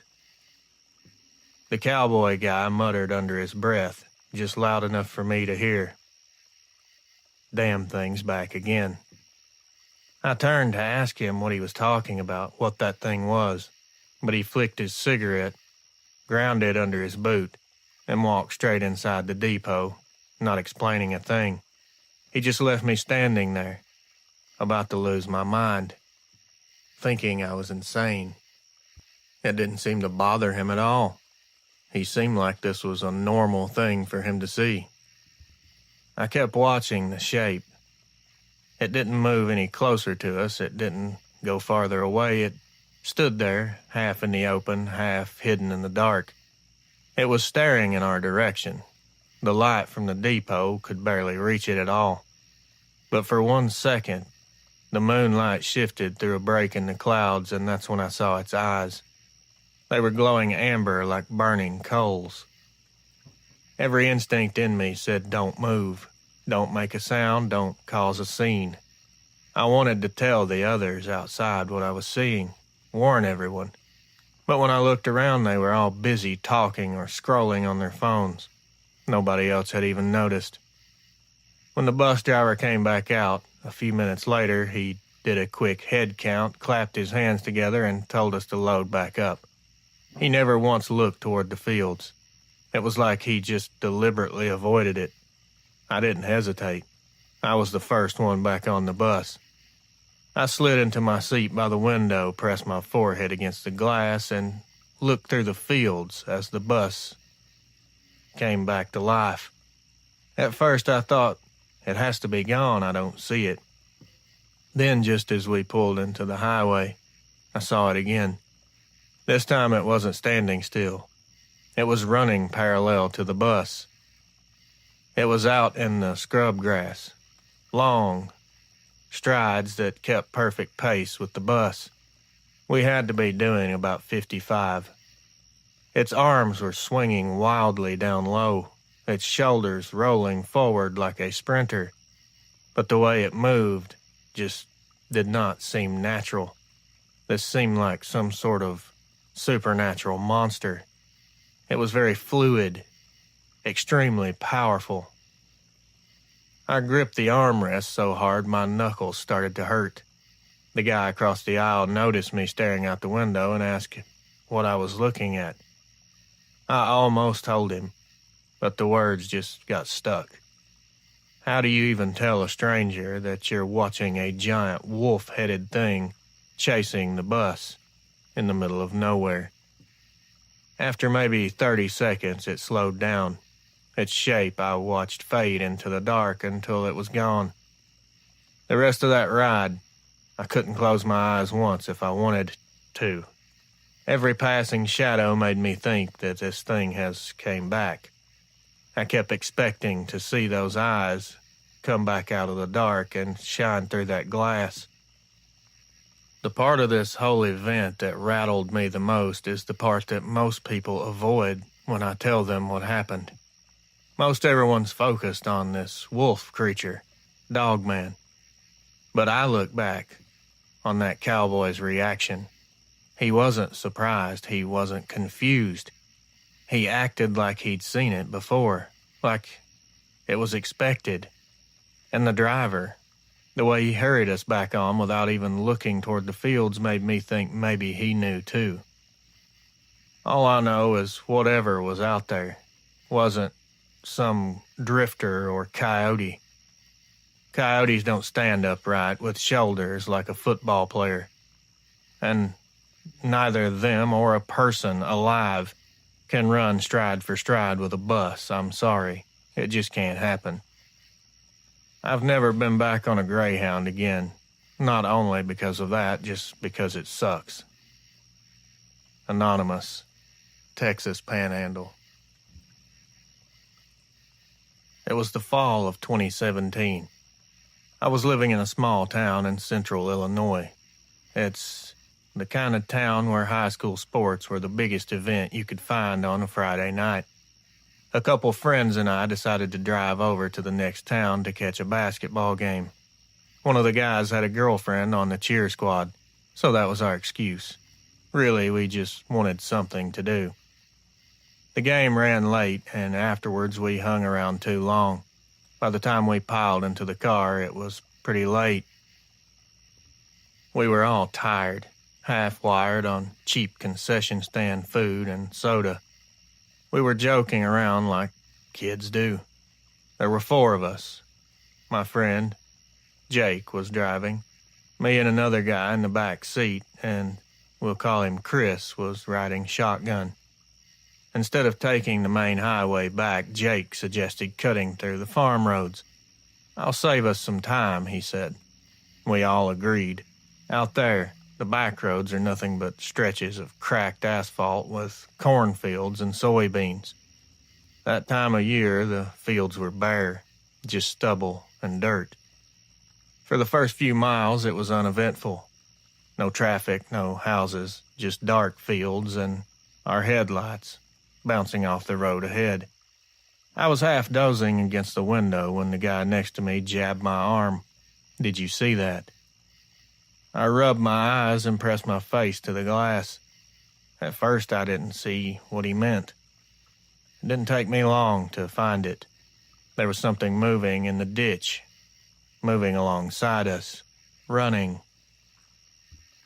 My brain went into scramble, trying to find an obvious answer for what I was looking at. A dog, maybe a coyote. No dog I'd ever seen could run like that, and this thing was upright. The shoulders rocked with every stride, and the arms were extremely long and skinny. It was leaned forward, almost like it was about to run on 4 legs, but it stayed on 2. Its head was level with the car window, and we were in a sedan, so that meant it had to be close to 7 feet tall from down in that ditch. I said something like, "What the hell," or "What is that?" That's when the headlights hit the thing a bit. A flash of red, gone as quick as it came. But I know what I saw. This thing had red eyes. Chris in the passenger seat noticed it too. He started saying, "Speed up, speed up." His voice wasn't joking anymore.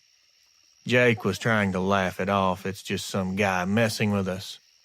But he pressed the gas all the same. The thing matched us, speed for speed. It never fell back. It never surged ahead. It just kept perfect pace. The car got extremely quiet. All the jokes had died. You could hear nothing but the engine and the tires and our breathing. Finally, it felt like forever, but it was probably only a minute or so. The creature slipped off into the trees, off to the left side, and disappeared.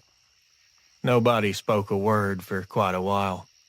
Chris finally broke the silence, and he said, "We all saw that, right?" None of us laughed or said anything. The rest of the ride, we didn't turn the radio back on.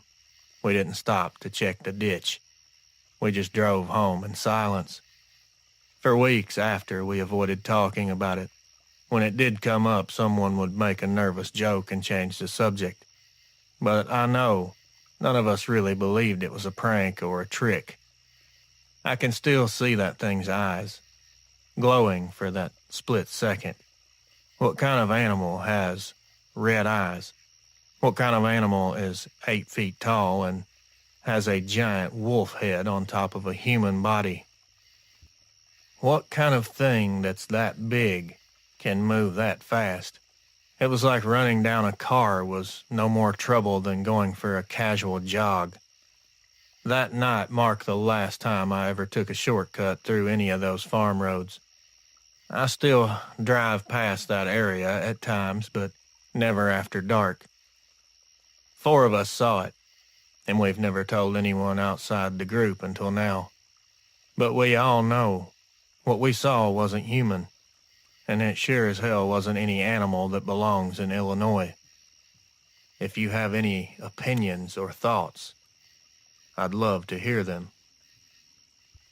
Pete, Illinois. I used to drive a yellow cab in northern New Jersey. Started in the late 80s. Did it for over 20 years. It paid the bills, but I hated it. The good thing is, well, it can be a good thing, sometimes not. You meet all kinds of people in that job.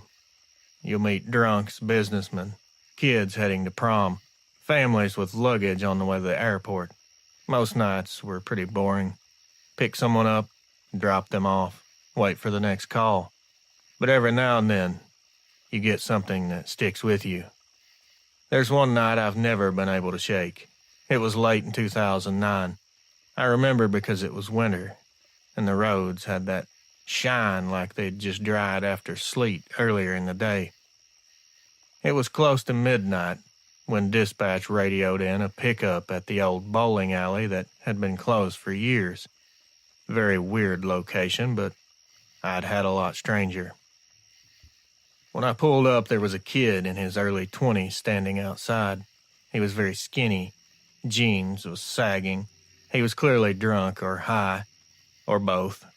He slumped into the back seat and gave me an address near the edge of town. It wasn't far, but it meant cutting through the industrial area. Long stretches of warehouses, junkyards, chain-link fences, and big patches of woods that had never been cleared. Not a place you wanted to be after dark, I'll put it that way. The kid was quiet. He was just watching out the window like he was half asleep. I didn't care. Less talk meant less headache for me. We drove about 10 minutes like that. I was just watching the road thinking about how many more fares I'd get before calling it a night. Then out of nowhere, the kid just gasped really hard and said, "Oh my God, what the hell is that?" His voice slurred, but it was easy to understand, and it was sharp, with fear. I thought he was just drunk and could be anything. But then I looked where he was pointing.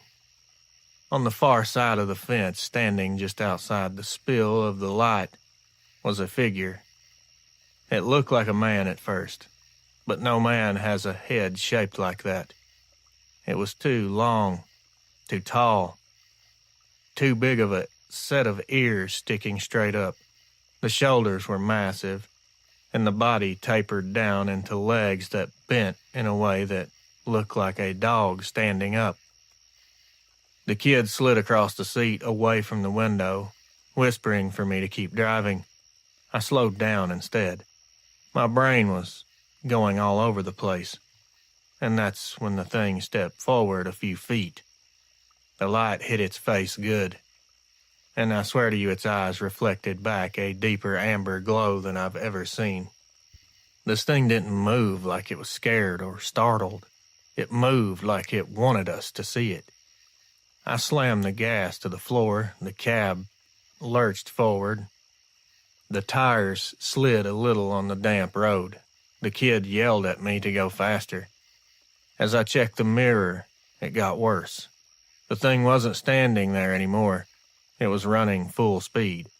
Not on 4 legs like a dog, but on 2, and it was keeping up with us. I could see it flash between piles of scrap and gaps in the fence. Its head was level with the roofline of the car. Every stride it took was huge. The fare was practically crying now, begging me not to stop like I was going to. I wasn't an idiot. I pushed the cab as fast as I could down these broken roads without crashing, praying the suspension would hold. At the end of the fence line, I whipped the wheel into a hard right turn. The cab slid a little before gripping again. When I looked in the mirror, the thing was gone. It hadn't followed us around the corner. We rode the rest of that trip. The kid was curled in the far corner of the seat, just shaking. When I pulled into his apartment complex, he just jumped out before I'd even stopped completely. Didn't pay, just ran inside like his life depended on it. I sat there a long time before I pulled away. My whole body just felt wired, like every nerve was still up from adrenaline. I thought about calling it in, maybe telling dispatch or even the police. But what do you say? I hear people say this all the time. What do you say? What do you tell them? A big upright wolf chased my cab through the junkyard district? They'd have laughed me right off the radio, and I wouldn't have blamed them. Instead, I just drove home, parked the cab, and told no one. Not my wife, not the dispatcher. I didn't tell anyone. I don't see the point. To this day, this is the first time I've really put it into words, and honestly, I think I feel better. But I'll never forget seeing it. I'll never forget coming to the realization that these things are actually real.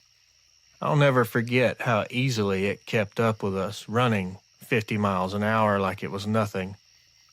Whatever they are, there's no human in them. There is no way that that thing contained any source of DNA from a human being.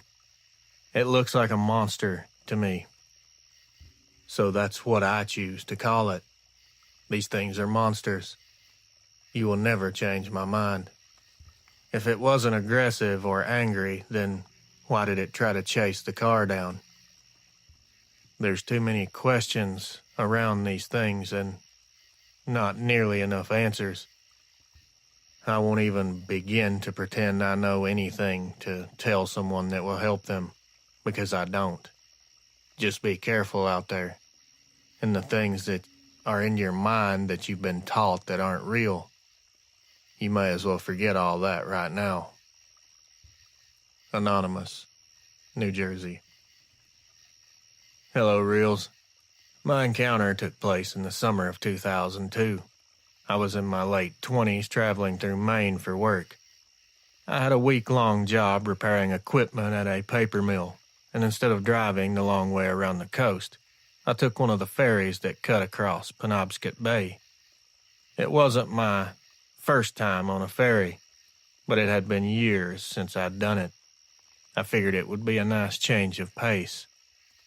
The ferry left around dark, and by the time we were halfway across the bay, it was full on dark.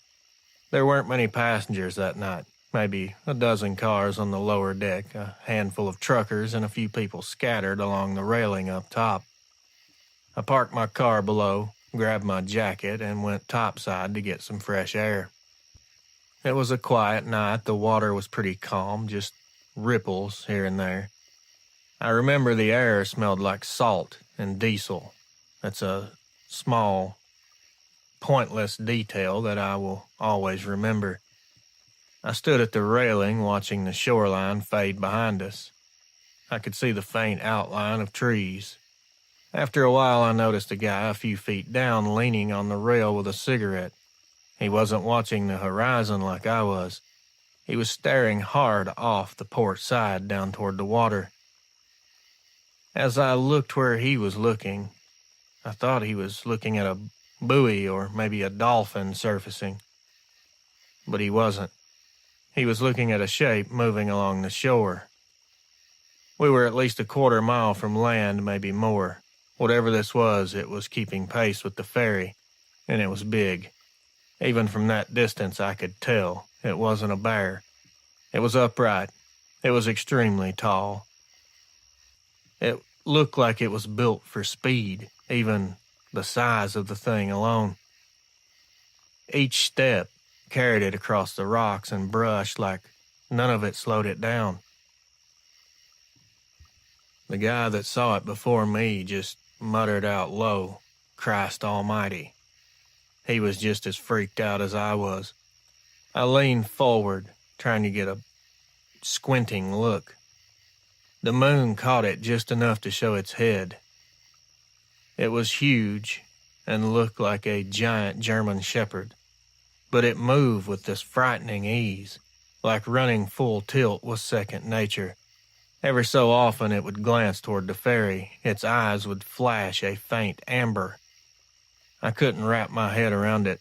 I still can't. We were moving probably 15 knots, and this thing on shore was staying right with us. For nearly 2 minutes it shadowed the ferry, never falling behind. A couple of times it vanished behind some trees, but each time it would reappear right where it should have been. The cigarette guy must have seen the shock on my face because he turned and just looked at me with this "oh crap" look on his face. As he got closer to me, he put a hand on my shoulder and said, "Don't even mention it. They don't like folks talking." Before I could even say a word, he walked away and went below deck. I couldn't believe it. I felt like I was in a movie. I stayed at the rail. Finally, the shoreline curved and the thing peeled off into the woods.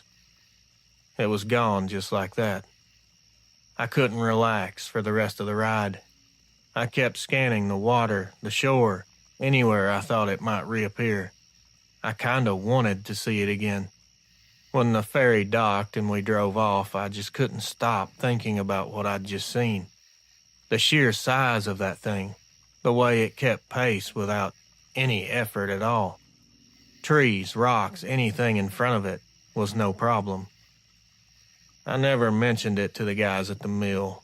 I never told many of my family members, only a couple. I know what I saw wasn't normal. I'm pretty sure it was a dogman. What else could it have been? Not one single human could have done that. No animal I know of runs upright either, especially matching speed with a ferry in the middle of the night. To this day, when I think of Maine, that's the memory that comes back first. Not the smell of the ocean or the rocky coast, just the image of that hulking monster running the shoreline. Those eyes, like it was looking straight into my soul. These things feel evil to me. Anonymous. Reels. I've been sitting on this story for a number of years now. It was 2004. I was a volunteer firefighter in a rural part of southern Ohio. We didn't get a lot of action compared to the city guys. Maybe a house fire once in a blue moon. But mostly it was chimney fires, fender benders, or helping out with brush burns that got out of hand. It wasn't extremely exciting, but I loved it. It was something I believed in. Neighbors helping neighbors. That kind of thing. Something we need more of today. It was sometime around the end of November. I remember because the air was definitely getting colder and When you stepped outside, you could definitely tell winter was on the way. My pager went off around 11 p.m., jolting me awake. The call was for a barn fire out past the edge of town. On this call, it was one you know before you even get there, that the structure is probably going to be a complete loss. By the time I put my boots on, grabbed my gear, and drove out, you could see the glow in the sky from miles away. That's how hot this barn was burning. When I pulled up with the truck, the whole family that owned the place was standing outside. All of them safe, but they were completely panicked, understandably. The farmer was red-faced and he was shaking. He kept shouting that he heard something big inside the barn right before it went up. His wife was trying to calm him down, saying all the animals were already out in the pasture. He wouldn't drop it, though. We started laying lines, setting up to protect the house, which was only about 50 feet away from the barn.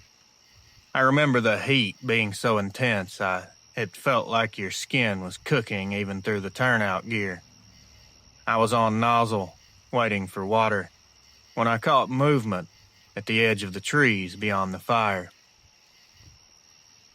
A normal individual would think, that's another horse and it's been spooked by the flames. But it didn't move like any horse. This thing was froze in position and standing upright on two legs. I was also froze with the nozzle in my hands, watching as this figure stepped out just enough that I could make out a few small details. This creature was enormous, 7, maybe 8 feet tall. Its shoulders were broad and it was covered in dark fur that caught the light of the fire and made it shine. Its head was shaped like a timber wolf. Its arms were extremely long and looked almost malnourished. They were way too long for any animal or man alike. It was standing there on two legs, just like it was spectating the whole event. It only stood there for a few seconds, but I don't know how to explain the look. The eyes locked onto me. I could feel a physical heaviness of this thing's gaze. It was like my body just wouldn't move, like I was pinned in place by something that I couldn't understand. It's like its very stare alone could lock you down. It turned in this weird motion that did not look natural and just walked off into the woods. I thought maybe I'd lost it from the heat and exhaustion, but when we finally got the fire under control, one of the older guys, a 20-year vet, mind you, came up beside me. He didn't say anything right off. He just stood there looking toward that same tree line. Finally, he said, "You saw that thing too, didn't you?" Another guy actually overheard, and he nodded without a word. 3 of us had seen it. But when the chief filed out the incident report later, the cause was listed as electrical, and there was no mention of anything unusual or strange. I asked him about it once in private. He shut me down hard. Said if I wanted to stay in the department, I'd keep my mouth shut about what I thought I saw and things that are above my pay grade. Which was ridiculous in itself. I was a volunteer. He definitely seemed a bit flustered and was crossing his words and mumbling. I don't think this warning, or whatever you want to call it, came directly from him. I think word got out and it came from somewhere higher up. That's just an opinion, of course, my observation of the events. I could be wrong. I've been wrong before. But all of this seemed to tie up too convenient. There's one thing for certain. Now looking back, I know for a fact that farmer was telling the truth. There was something in that barn before it went up. I just wonder if he ever saw it too. and a question that needs even more attention. Did that thing somehow, some way, have anything to do with how that fire started? Sadly, we'll probably never know the answer to that question. But if you're hearing this and you think I'm full of crap and these things aren't real, I don't know what else to tell you. Name withheld. This email was subject line, the EMT crash encounter. It was back in 2011 when I was working as an EMT in Pennsylvania. Our shifts were 12 hours, and a lot of what we did was routine transfers. Nursing home to hospital, hospital back to home. But every so often, a call would come in that was a little more exciting, a little different. It was around 2 or 3 in the morning when dispatch sent us out to check on a car accident on a county road that runs through nothing but a lot of thick woods and farms. A state trooper was already en route, but we were closer, so we went ahead and went. When we pulled up, the scene didn't make any sense. Immediately, the car was nose down in a shallow ditch. The hazard lights were still blinking. The windshield was busted, but the airbags hadn't deployed. The front end didn't look like it hit anything major. The driver, a man in his late 20s, was standing outside the vehicle. He wouldn't get near the car. I went over to check him out to look for injuries. There were no major injuries. He had a couple scratches on his face from the glass, but he was more scared than hurt. I asked him what happened, and he just kept saying it ran me off the road. I figured maybe a deer, a bear, or something had ran across in front of him. It definitely is something that happens a lot. But when I pressed him on it, he shook his head. It wasn't an animal. This looked like a big person, covered in hair. Now you've got to understand, I wasn't the guy to entertain nonsense like that. I wrote it off as shock. We walked him back toward the ambulance so I could get his vitals, and that's when the trooper showed up. The guy tried to explain it again, said something tall, wolf-headed, came out of the trees and charged toward the car, claimed he swerved and went off the road to avoid it. The trooper gave me a look over the guy's shoulder. You know the kind of look. Like, here we go. We got us another crazy one. But then something happened that wiped the smirk right off both our faces. While we were standing there, the woods just all of a sudden went completely quiet. Then, a pretty good distance out, something heavy started moving in the brush. We could hear it, walking. This thing definitely did not care who heard it. We all stood there. The trooper put his hand on his sidearm, not knowing what to expect. My partner grabbed the flashlight off the rig, and the driver started babbling. He kept saying, "That's it. That's what I saw." The beam from the flashlight went across the ditch and into the trees. For a half second, we saw eyes. They were bright amber-colored and very high off the ground. They blinked, shifted quickly, and then whatever it was moved deeper into the woods. This wasn't something moving on 4 legs. It was clear to hear it was walking upright. The trooper finally said, "Get him loaded and clear the scene." That was it. No investigation, no tracking, nothing. No one was about to go anywhere near that tree line. We just got the driver in the ambulance, and the trooper wrote up something in the report later as single vehicle accident. Driver swerved to avoid animal collision. Back at the station, my partner and I tried to talk about what we'd seen, but it went nowhere. He just shook his head and said, "It doesn't matter. You know they don't want that in the report. It's nonsense." The driver ended up being fine physically, but mentally, I don't know. The way he kept repeating himself in the back of the ambulance, like he was begging us to believe him, that's ultimately stuck with me over the years. I never actually saw it, but the way he kept rambling and going on and on, I truly believe this man saw one of these things. I never believed or even knew what a Dogman was before that night. I didn't even know what one was supposed to look like. But whatever was standing in those trees on two legs, it was watching us, and it was big, way bigger than a human. I'll never forget it. And no one can convince me of what I never saw, but I heard, and this guy was definitely not lying. There's no way. I refuse to believe that. There's too many people coming forward and claiming the same thing. If it has feathers and it walks and quacks like a duck, then most likely you have a duck on your hands. Reels, I think what you're doing is very valuable and very rare.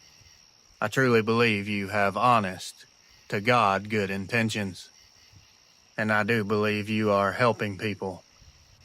Continue on, sir. A concerned EMT, Pennsylvania. Hello, Reels. My encounter goes back to 2016, when I was part of a volunteer search and rescue team in upstate New York. We trained year-round, but real calls were hit or miss. Sometimes it was just hikers who took a wrong turn. Other times it was a bit darker. Missing persons that didn't end well.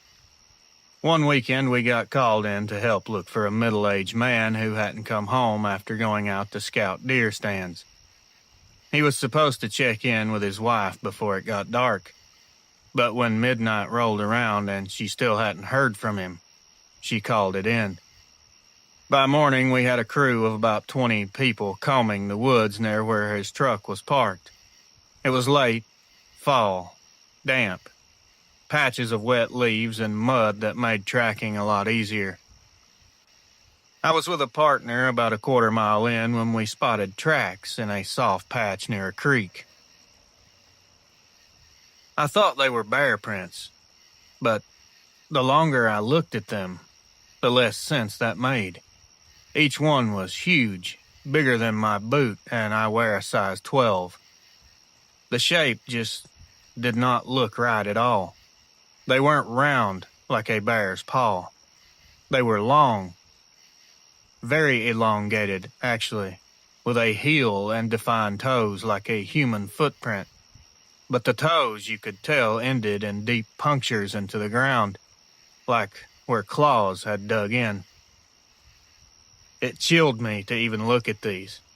I could feel the hair on my neck standing.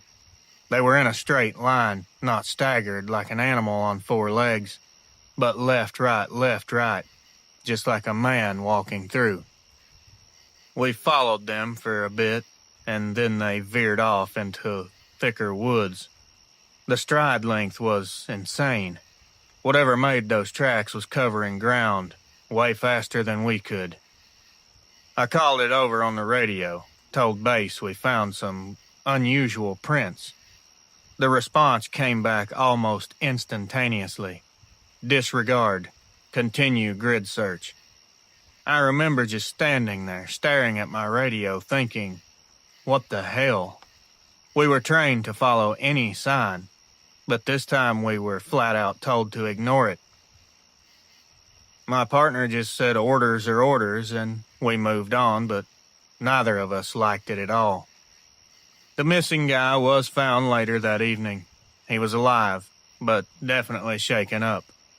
He was sitting near a old logging road miles back from his truck. He was covered in mud, and he was acting like he'd been through hell.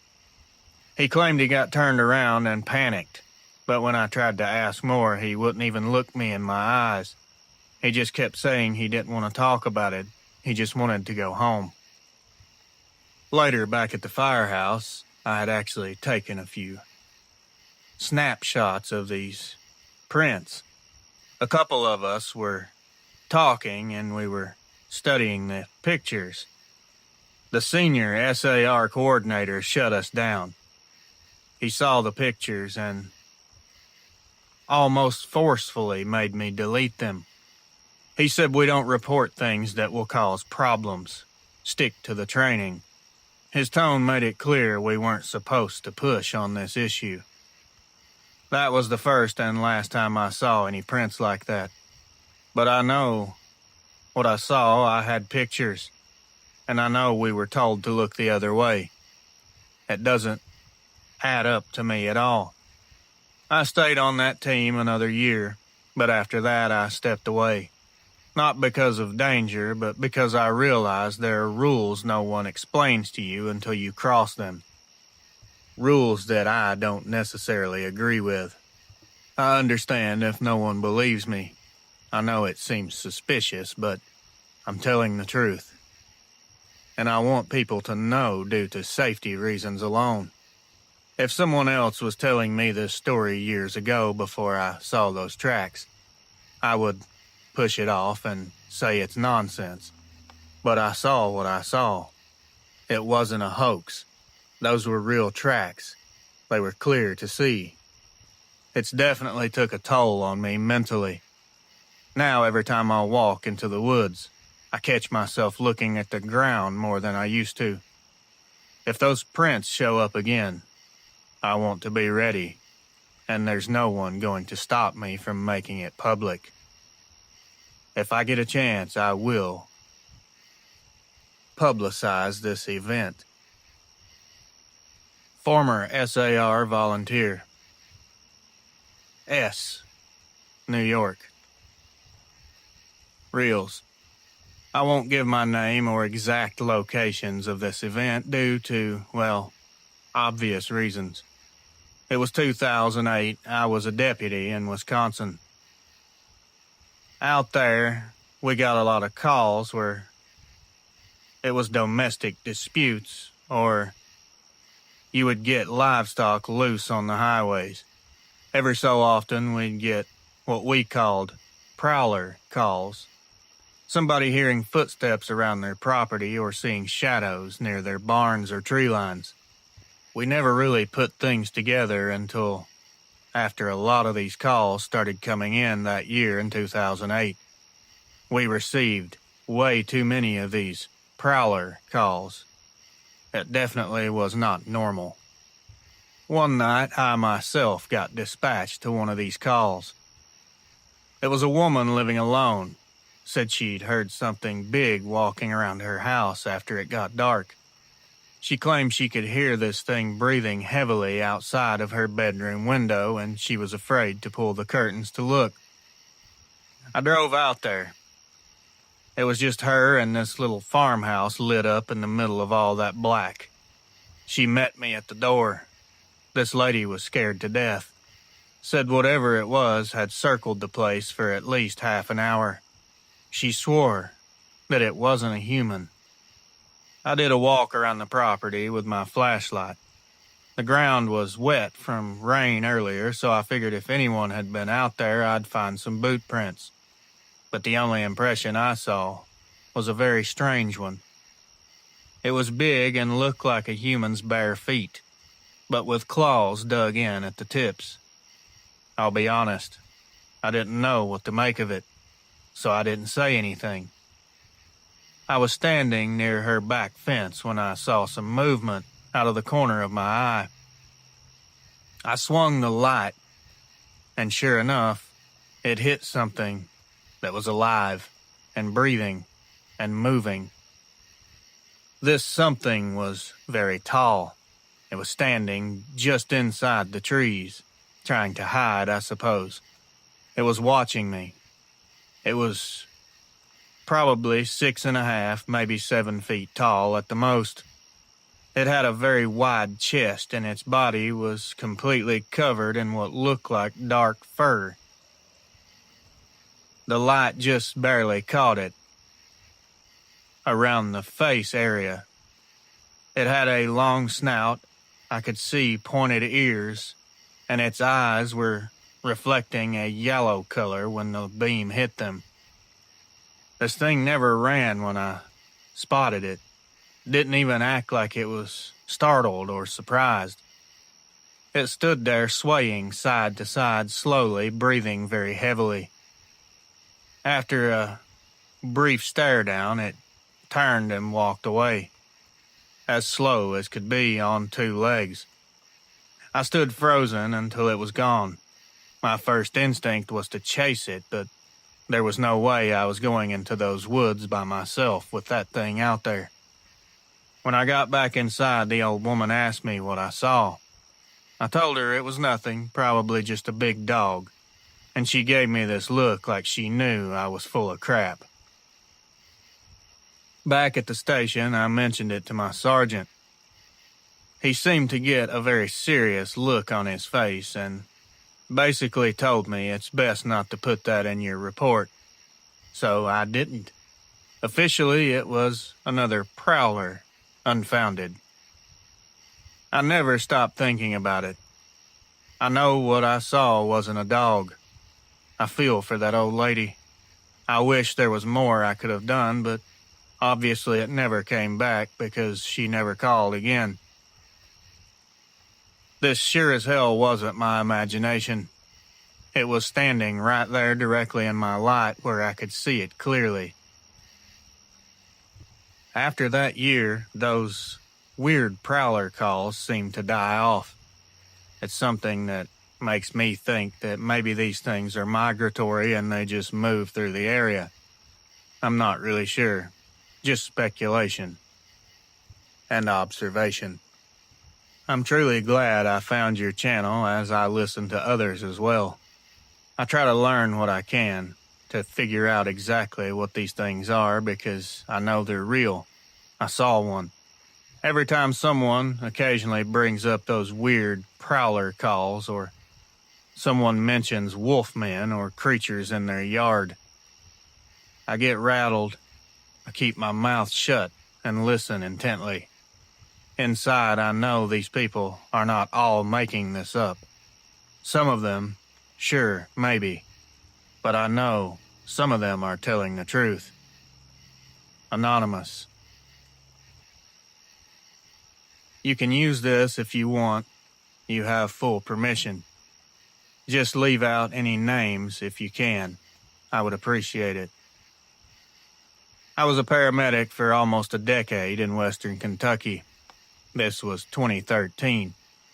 Our station was attached to a small regional hospital, and a lot of nights we'd sit in the rig outside waiting for a call, drinking horrible coffee and listening to the radio. Nothing special about that night in particular.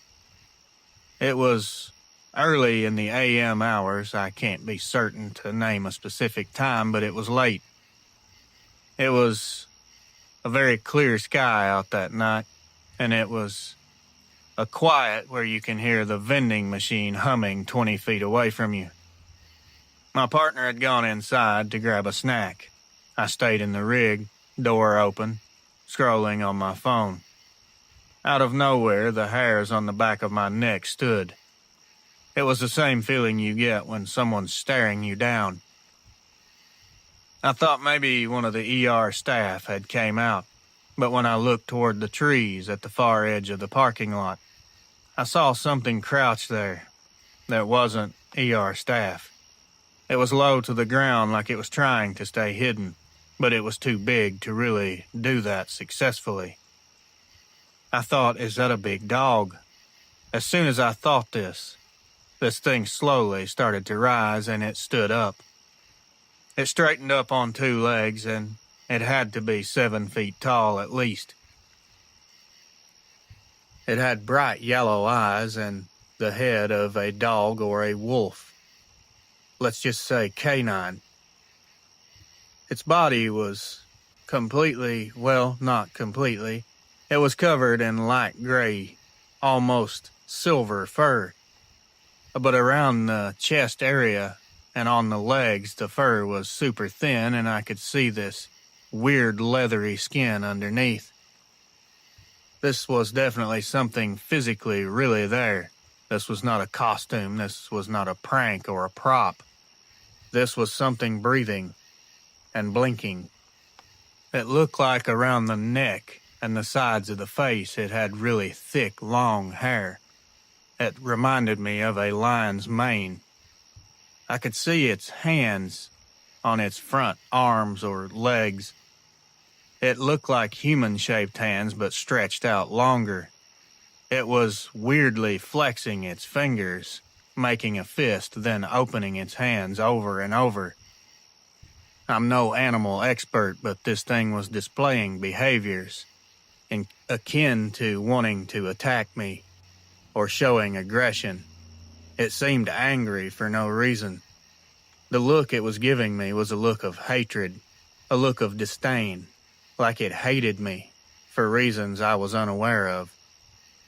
I sat there in the driver's seat, hand halfway to the radio but not pressing the button. It stood there, staring straight through me. It finally started walking, like it owned the damn place. It crossed the edge of the parking lot, never breaking eye contact with me. I could still see its claws flexing on its hands as it moved. It passed behind one of the ambulances parked down the row, and when it came out the other side, it had dropped back into a crouched and slipped position on all fours. Then it just went off into the trees. It was gone, and it never made a sound. When my partner came back out a minute later, I was still gripping the steering wheel. He asked me if I was okay, and I couldn't even get any words to come out. I didn't tell anyone for a few weeks. When I finally mentioned it to an older medic who'd been there a lot longer than me, all I said was, "Have you ever seen anything weird out here in the parking lot at night?" He just stared at me and shook his head, but he would not talk about it. I don't know if he knew what I meant when I said something weird, but he sure acted like he did. That's when all of it hit me like a bus. This wasn't just some freak thing I'd seen.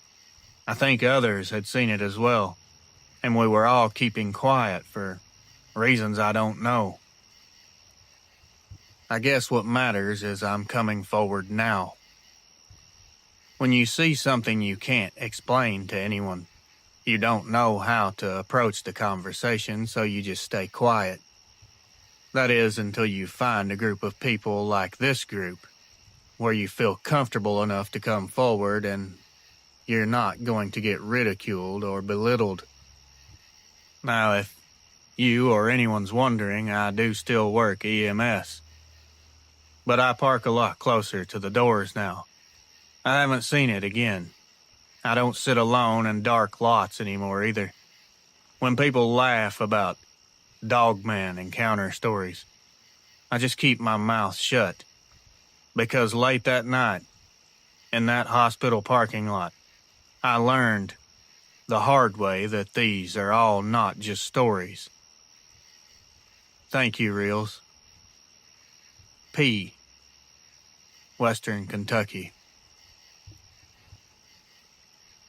Hi, Reels.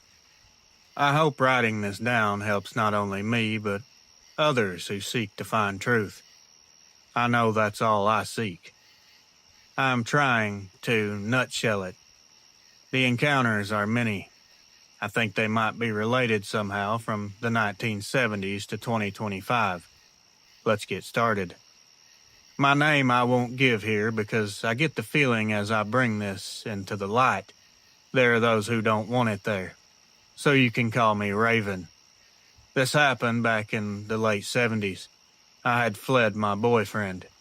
I had to.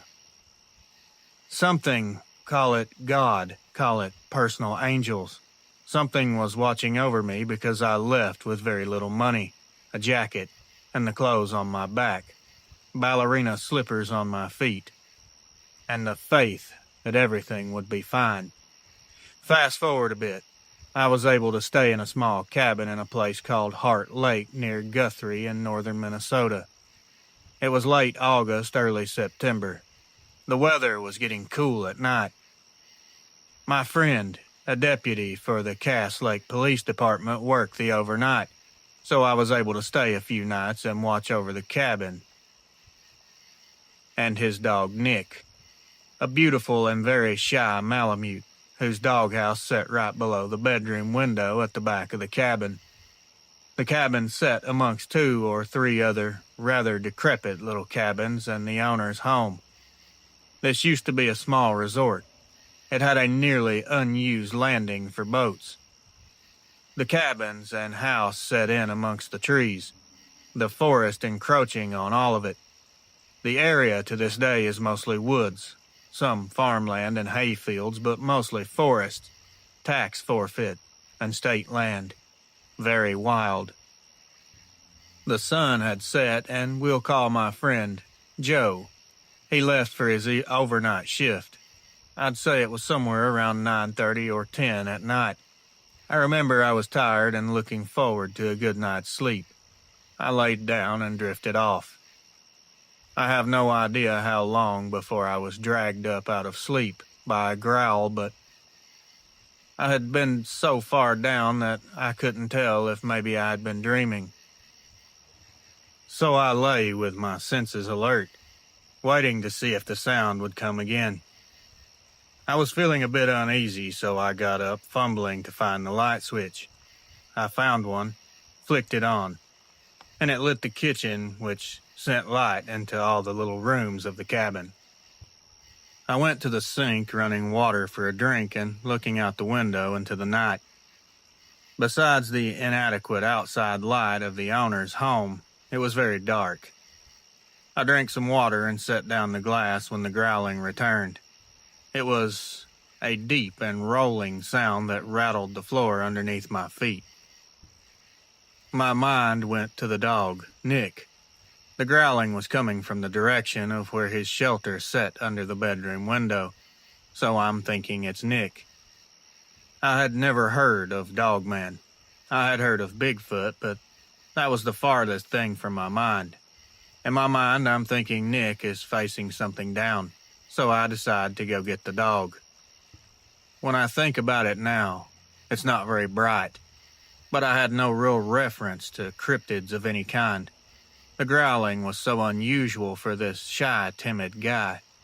I was afraid for him. In fact, I had never heard anything so deep that it vibrated floors and set off every alarm your senses have. My only thought was to get the dog. So out into the night I went. It's so long ago now I cannot remember if I had a flashlight, but I must have, because I remember coming around the side of the cabin to the back and following the chain from the stake to his shelter against the back of the cabin. He was all the way in the back, and I had to drag him out. The look on his face was, "Are you crazy?" I did notice there was no shadows cast to my right, where there were shrubs and trees. It was just black, just one roiling mass of black. I unhooked the chain and, hanging onto his collar, quickly walked back around to the door and into the cabin. When I let him go, he scuttled into the bedroom. After I locked the door, I found him under the bed, and he was not coming out. I turned out the light and felt my way back to the bed, where I didn't lay for long before I was hit by a feeling of dread. It took hold of my senses, making sure I knew it was there.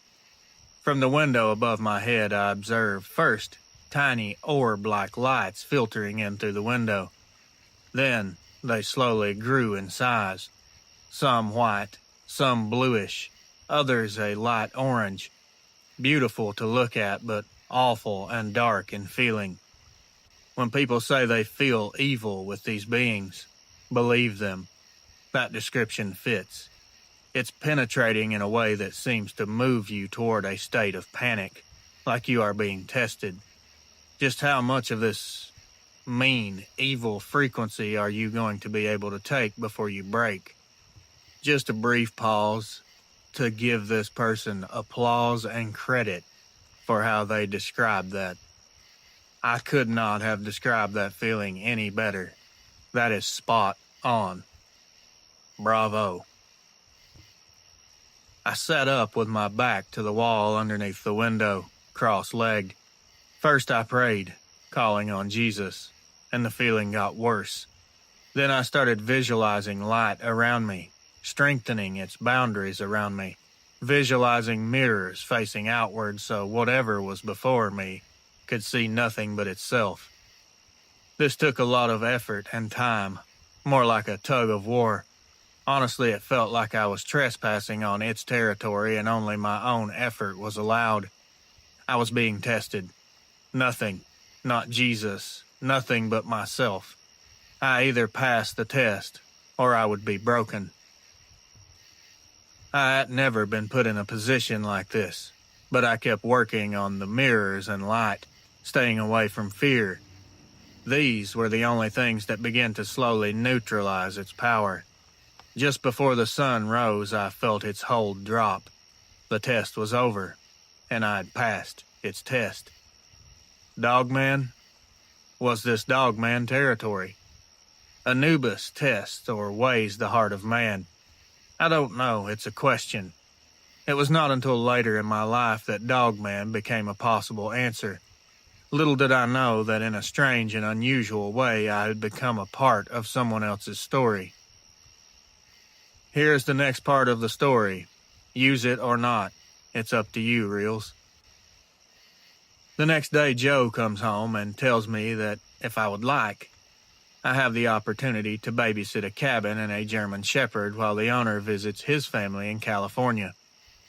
The little house sits on about 40 acres just outside of Guthrie, so not far from Heart Lake and the above incident. I remember the driveway was long. On the right side sat a brushy swamp, and to the left, pastures, its boundaries and old worn sections of barbed wire and rotting wood posts. A long time since anything was pastured there. Then to the right, the little one-story house, blue in color, came into view, appearing to sit on the highest point on the land, which wasn't all that high. We parked the truck and Joe unlocked the door and showed me around his friend's place. I didn't mind no running water and splitting wood to cook and heat. It was an adventure. It had electricity and the dog was huge, almost black, maybe one of the best-looking German Shepherds I had laid eyes on. About 30 inches at its back. We were fast friends and all seemed good. His name was Jaeger. I had been there a few nights when in the late morning someone drove up and knocked on the door. The dog Jaeger came with me, and as I opened the door there stood a native man. Jaeger stood between me and the man. I remember his name. I will show you, Reels, but we don't repeat it here. We will call him D. He introduced himself. Hello, my name is D. Out of nowhere he starts telling me about himself, and I'm thinking, who does this? Who knocks on doors and tells you their history? He says I'm half Ojibwe, and my older brother took me to our people's sacred ground, a place of testing. It's there. He points back over his shoulder where my people still have the rights to rice on Heart Lake. When he said that, I was dumbstruck. He went on, yeah, my brother took me there. He didn't say why. He brought me into the woods not far from the water and left me. It was getting dark. I was told to stay put, so I did. Something came. It tested me. I was young, very young. I will never be the same. It did something to me.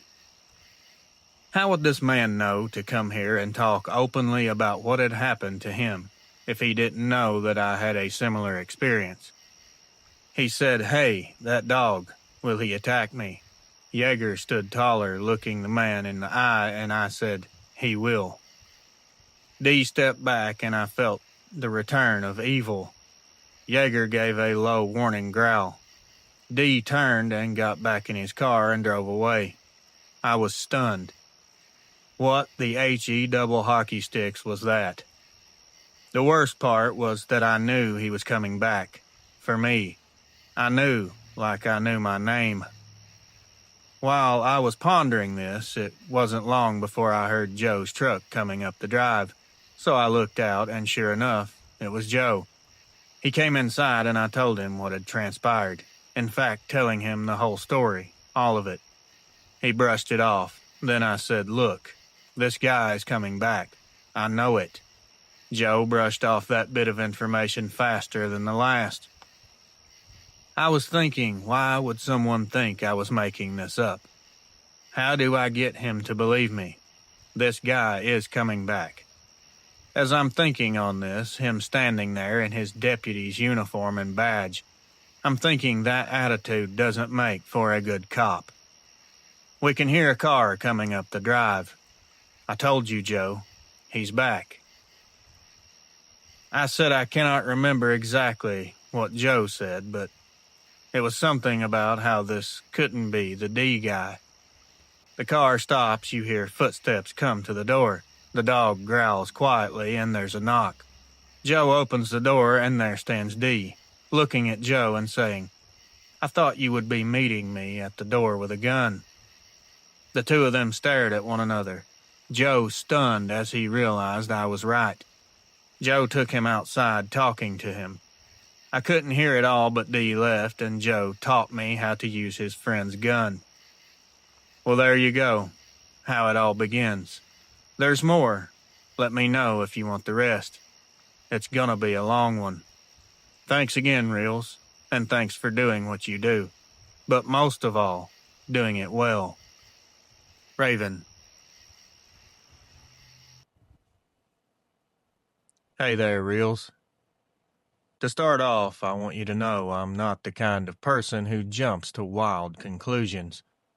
My wife and I have lived in the same house outside Johnson City for going on 20 years now. We've seen everything from black bear to weird folks cutting through the woods at night, but nothing that ever made us scared to live here. Until last fall. The first thing happened on a Wednesday night right around 2 a.m. I woke up thinking someone was at the back door. It wasn't a loud pounding. It was this slow, spaced-out knocking. It was always in 3 solid taps every 15 or 20 seconds. We don't have any close neighbors, so I figured maybe one of the grandkids got in trouble or something. I got up, picked up a flashlight, and went to the back hallway. The knocking stopped the second I turned the corner. I turned on the porch light and looked outside, but the motion sensor didn't trigger. The yard was empty. The dogs in the living room were just staring toward the door. Their ears were straight up. They was making no sounds, no whining, growling, or barking. They were just oddly staring. That was weird enough to make my stomach feel weird. Nothing happens. I go back to bed. Carry on with life. The very next night, the same time, same pattern. 3 knocks. It was steady enough that I started counting seconds between each one. I even yelled out, "Who's there?" a couple times. And I swear each time I would yell, I could hear a low sound like someone exhaling through their nose, deep and heavy, right against the wood.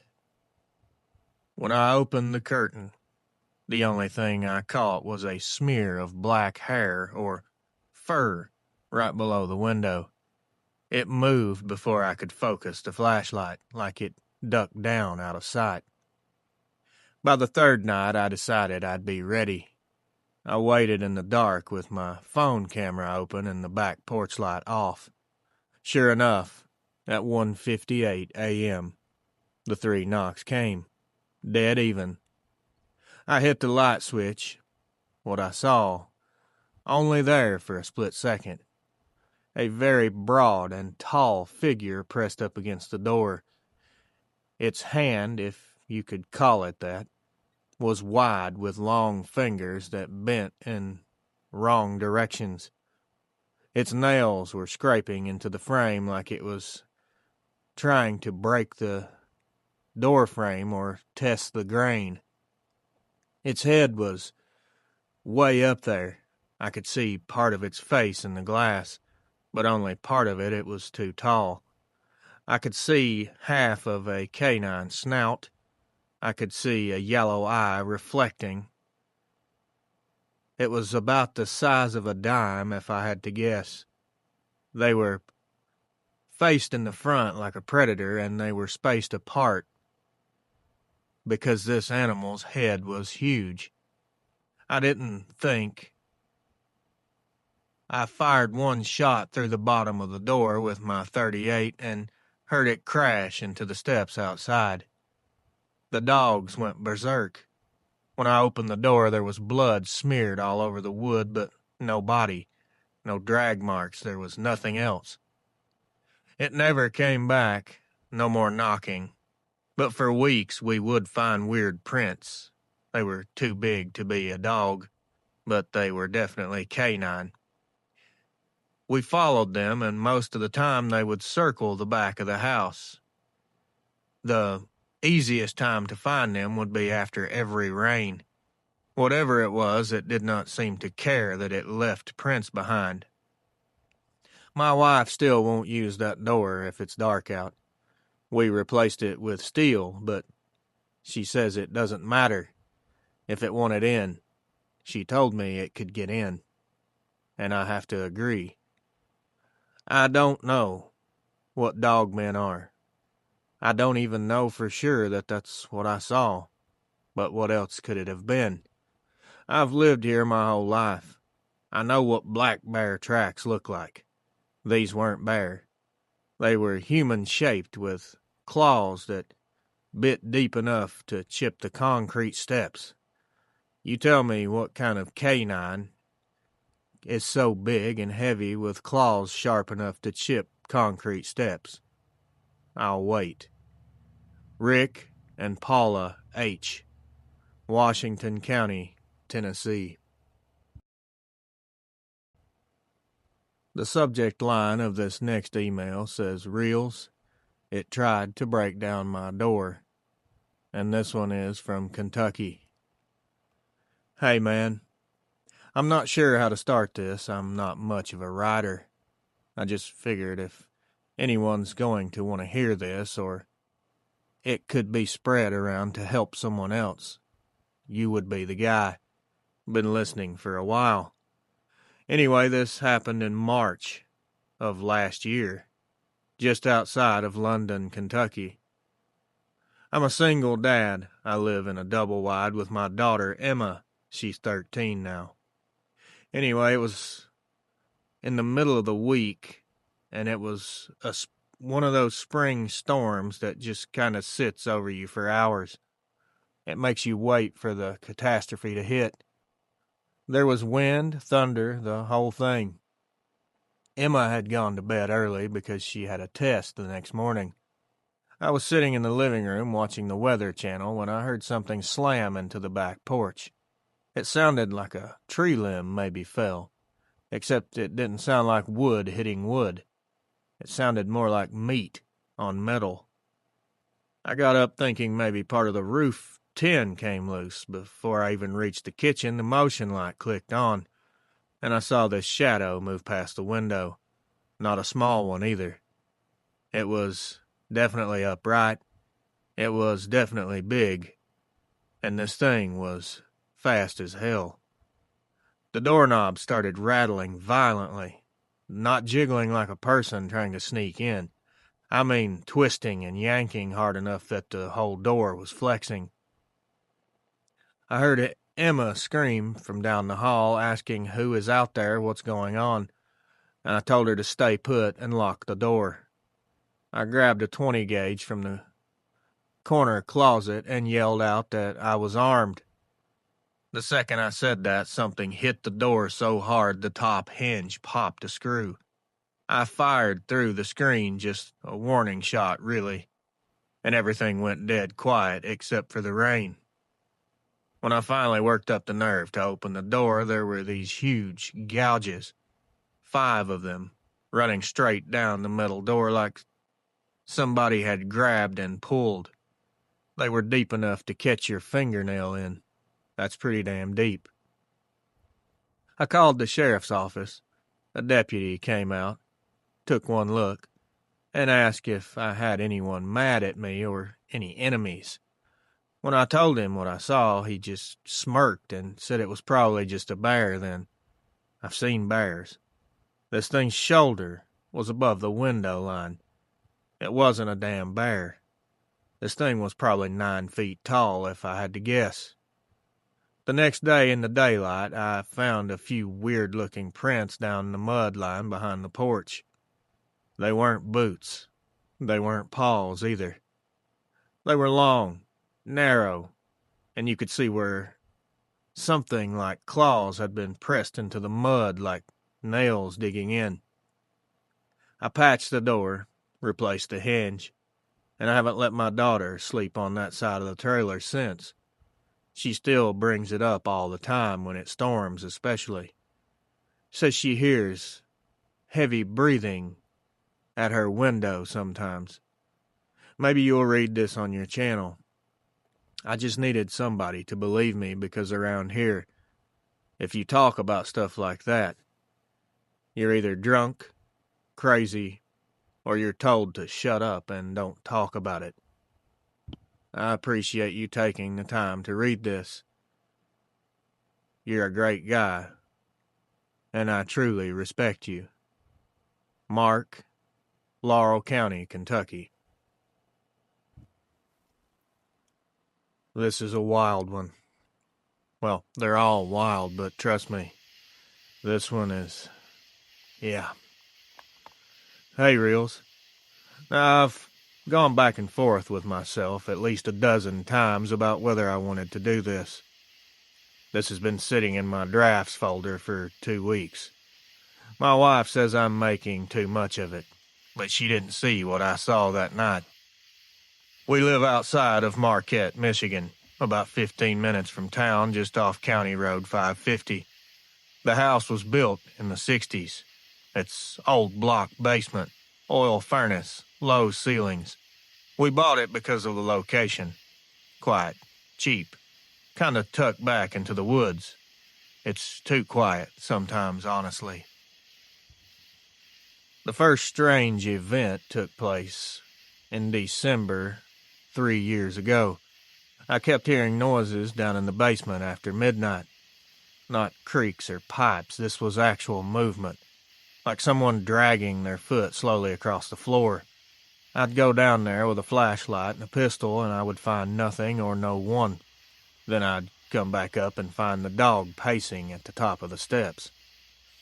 My wife, of course, hinted at the place being haunted, but again, that stuff is nonsense in my opinion. I figured it was probably raccoons. That was what got my vote. We do get them a lot.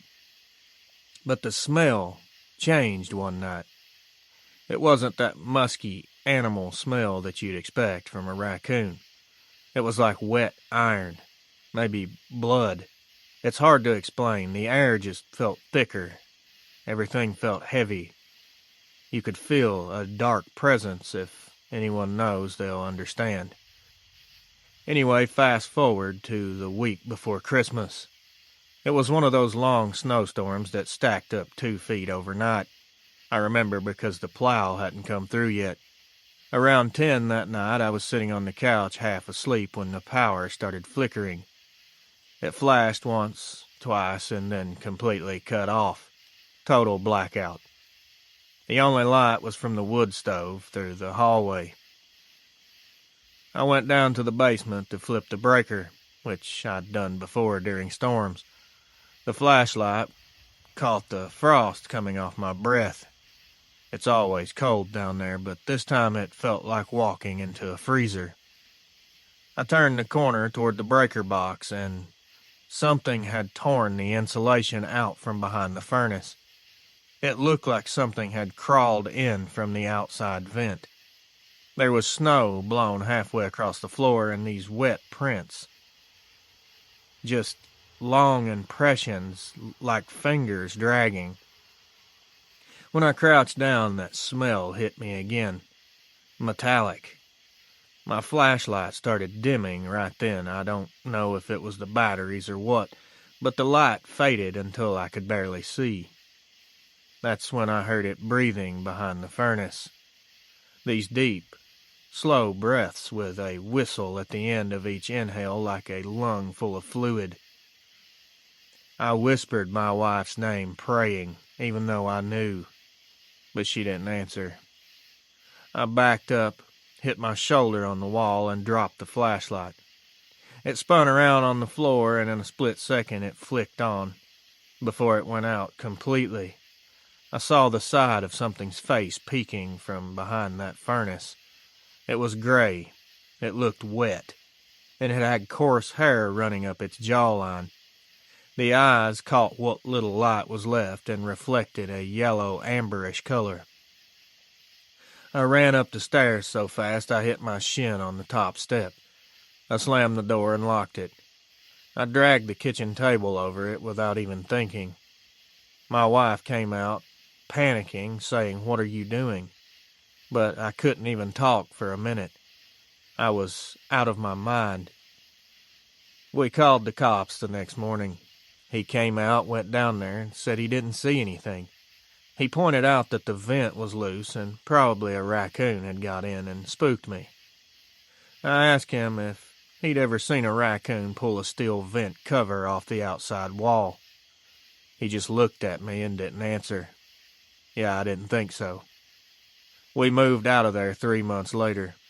The realtor told us the new buyers wanted to refinish the basement. I didn't say a word about any of it. I still have a photo somewhere on my old phone of those long marks in the snow just outside the vent. I never showed it to anyone. It's one of those pictures you don't even want to look at twice, really. I'll try to dig it up. If I do find it and have time, I will send it so you can add it to this encounter. I don't care what anyone calls it. Dogman, werewolf, wolfman, whatever you feel fits it best. But something came up through that vent that night. I could smell it, I could hear it, and I swear it was thinking about coming farther in before I interrupted. We live in a small rental now in town. No basement, no woods around us. My wife calls it our safe house. But sometimes when the heat kicks on, I still catch that same smell in the air. Cold metal and something sour underneath it. It's probably all in my head, especially after going through something like that. I can't help but wonder if that thing is still out there around that house, crawling through someone else's vent now. I truly hope not. Jason M., Marquette, Michigan. Brother Reels. I'm writing this while I'm sitting on my porch. I'm half hoping I don't hear what I think I hear every night. It's been almost a year since everything started, and it's still not completely gone. I live just outside Harrison, Arkansas, on a small piece of family land that backs up to timber company property. My granddad left me the place when he passed. It's a double wide with a tin roof and a couple of old outbuildings that I keep my tools and lawnmowers in. It's mostly quiet out here except for coyotes and the occasional logging truck late at night. I keep a few chickens and a garden. Last spring, something started messing with the coop around 2 or 3 in the morning. At first, the suspect in mind was a fox or a neighbor's dog. I'd find the latch bent, wire pushed in like something was trying to get in from the outside. I put a padlock on it and figured that would be the end of it. I barricaded it a little bit, enough to keep a small rodent from getting in. That's what I thought I was dealing with. A week later, I woke up to the most awful screaming I've ever heard in my life. It wasn't the chickens. It was coming from the tree line behind the coop. Long and high, but with a growl in it that you felt in your chest. I grabbed my 30-30 and stepped out with a spotlight. Rain had just started spitting, and the light hit mist, so it could only see 20 feet or so. Something was standing behind that coop. I saw shoulders and a head shaped like a dog's, but higher than any dog or anything else should have ever been. It moved when the light hit it. almost like it burned its skin. It didn't move backwards, it moved sideways like it was trying to circle around me. I fired immediately once and heard it crash through the woods. I didn't see any blood, but the smell was there. I could smell something rotten and smelled like a wet dog. The next morning I went out and found no prints in the mud. Found nothing, actually. And I'm sure there's a lot of people, if you use this, will be saying, well, I would have done this. Why didn't you do that? You should have called this person. You should have called the cops. Yeah, I hear all that. And hindsight's 20/20, remember that. I honest to God didn't know what the hell to do. So, I just carried on with my day and tried to be cautious and keep an eye out because I didn't know what this was or if it was going to come back. And sure enough, that night, it did. It didn't make a sound until after midnight. Then the side of the trailer shook like someone hit it with a sledgehammer. The window by my bed rattled so hard the curtain hooks fell off. I sat there with the gun in my hands, listening to it breathe outside the wall for maybe 5 minutes, which felt like an eternity. You can tell yourself you won't be scared when something like that happens. You'll be a hero. You'll be the first one to ever take one of these things down. But I could barely move.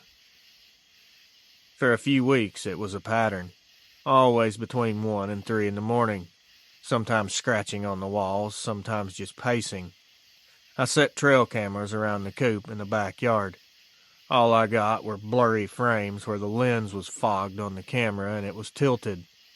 One photo had a shape in it that looked like a hand with something on it, but it was half cut off by the edge of the frame, and no one is going to look at that and know what they're seeing. About a month in, I shot at it again. I heard a hit. I heard it thump. That sound you hear when a bullet goes into something solid but soft. I heard a snarl that sounded like a person screaming through a blender, and it took off into the trees. I thought that was going to be it, but after that it started finding small things to do. I found things moved around the yard each morning. Tools, feed buckets. Even the wheelbarrow once was flipped over and thrown across the yard about 50 feet. Or moved, I don't know if it threw it or what. It's like it was trying to let me know that it was still there, and now it was angry. The worst night was in June. It was hot, and still there was no wind. I was on the couch when I heard knuckles drag down the siding, long and slow like it was tracing the length of the house. Then it stopped right by the kitchen window. I didn't look out this time. I didn't even move. I just sat there and listened to it breathe through the screen, praying that it would just leave. I'd already shot this thing with a 30-30 once, and I know I hit it. It seems to not affect it at all. I don't know if it ever left for good. By August, everything got quiet again. There was no more smells, no more activity at all. There has been a couple nights that the dogs will start whining and staring at the back door.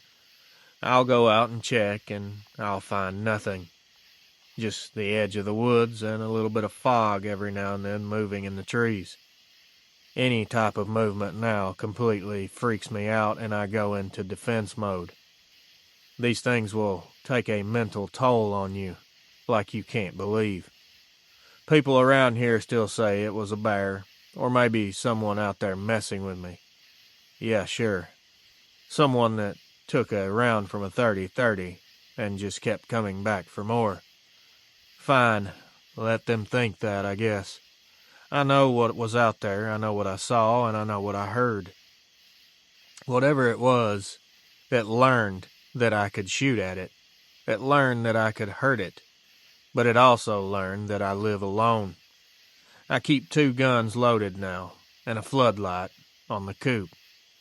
I haven't had fresh eggs in months because I can't bring myself to restock the chickens. Every time I hear something move outside, I half expect to see that thing out there. I don't really know if it's coming back, and if it does, I have no idea what I'm going to do. I guess I'm just going to unload on this thing and pray that I win the fight. Anyway, that's my story. Do what you want with it. Just don't use my last name. D. in Boone County, Arkansas. Hello, Reels.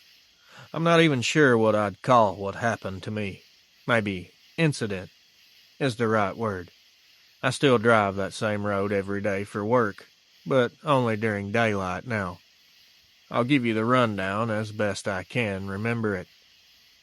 This was just over 2 years ago, in October, outside of Kittening, Pennsylvania. I worked maintenance for a school district. That week we were doing a roof job at one of the smaller elementary schools, and I'd been staying late locking up equipment. The night this happened, it was a little after 9:30 when I finally headed home. The route I take cuts through a stretch of back road called Beach Hollow. There's nothing out there, just trees crowding both sides of the road. It's only about 7 miles long, but at night it feels endless. It was cold that evening. It was cold enough that the air would burn your nose. I had the heater running full blast and the radio on. About a mile in, I saw something up ahead near the ditch. I thought for sure it was a deer, so I slowed down, not wanting to smash it. I turned the high beams on, and that's when this thing straightened up. Just stood there, on 2 legs right by the guardrail. I hit the brakes so hard the seatbelt caught me in my chest and left a bruise. Whatever it was, it turned its head toward the car and the light hit its face. Orange reflection, not red like an animal's. It had dark fur, patchy in spots. Its arms hung low like it wasn't sure what to do with them. It was the craziest damn thing I've ever seen in my life. I sat there maybe 5 seconds before it moved. It dropped down on all fours slowly and ran across the road in front of me so fast it looked like a blur. I could see its back flex, the shoulder blades moving like a dog running. But this thing was too big, it was too damn long.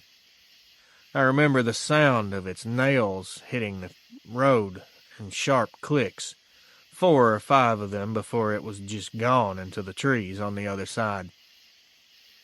I waited a minute, then started rolling again, just crawling along. About half a mile later, I heard something behind me. I glanced in the mirror, and I swore I saw the shape in the red glow of my taillights running on the shoulder. I tried to convince myself at the time it was just my imagination, but my gut was already tying itself in knots. It's funny what your brain will do in moments like this.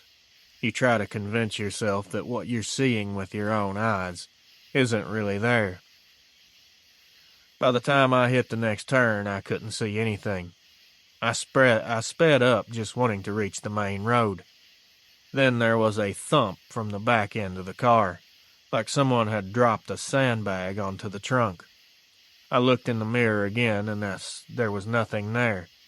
The second I eased off the gas, another thump, this time a lot heavier and closer to the rear window. That's when I floored it. I was through with this situation.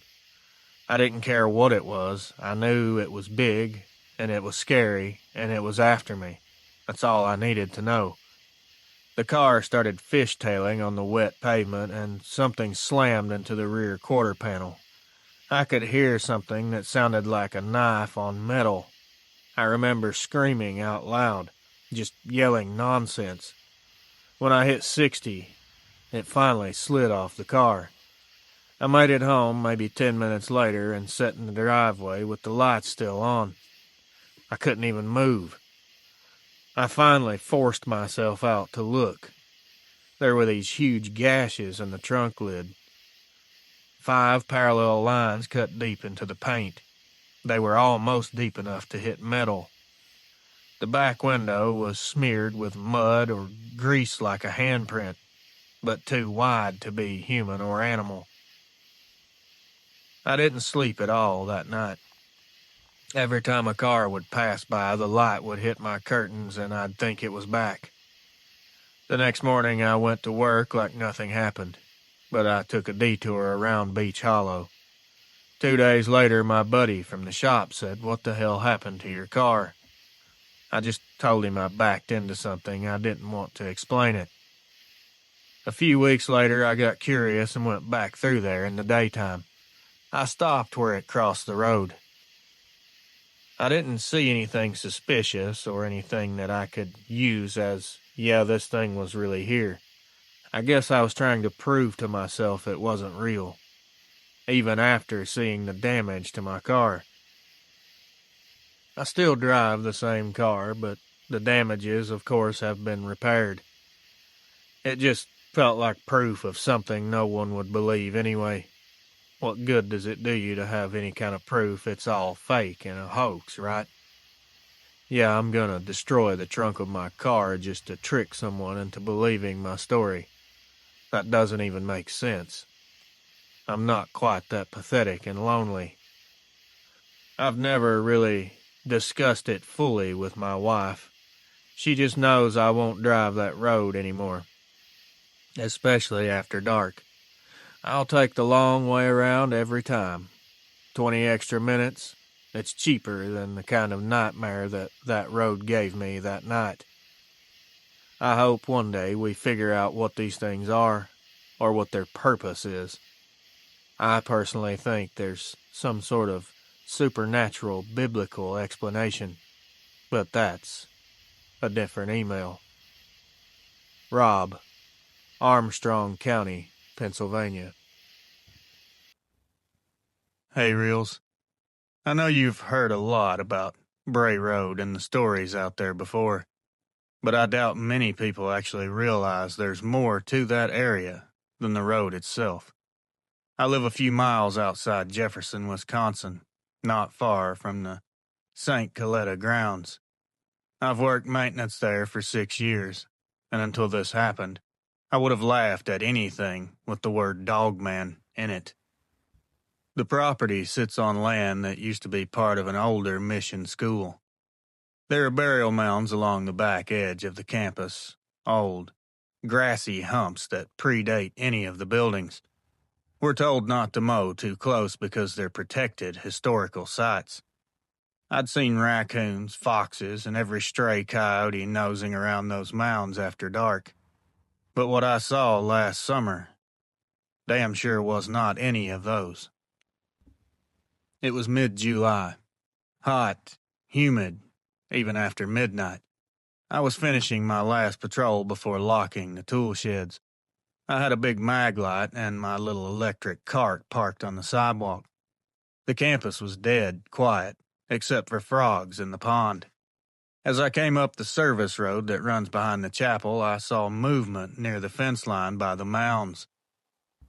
Now, this may sound weird to some, but others will understand because this actually happens. I thought it was a deer standing on its hind legs trying to reach leaves. The shape was tall, skinny, and almost silver-gray under the parking lot lights. Then it lowered itself, slowly, until it was hunched over something on the ground. I could hear a faint scraping sound. It was very rhythmic, like claws through dry dirt. That's when it hit me. It was digging. I screamed out, "Hey," really loud. I said, "You're on private property," thinking maybe it was a trespasser or someone drunk from the tavern up the road.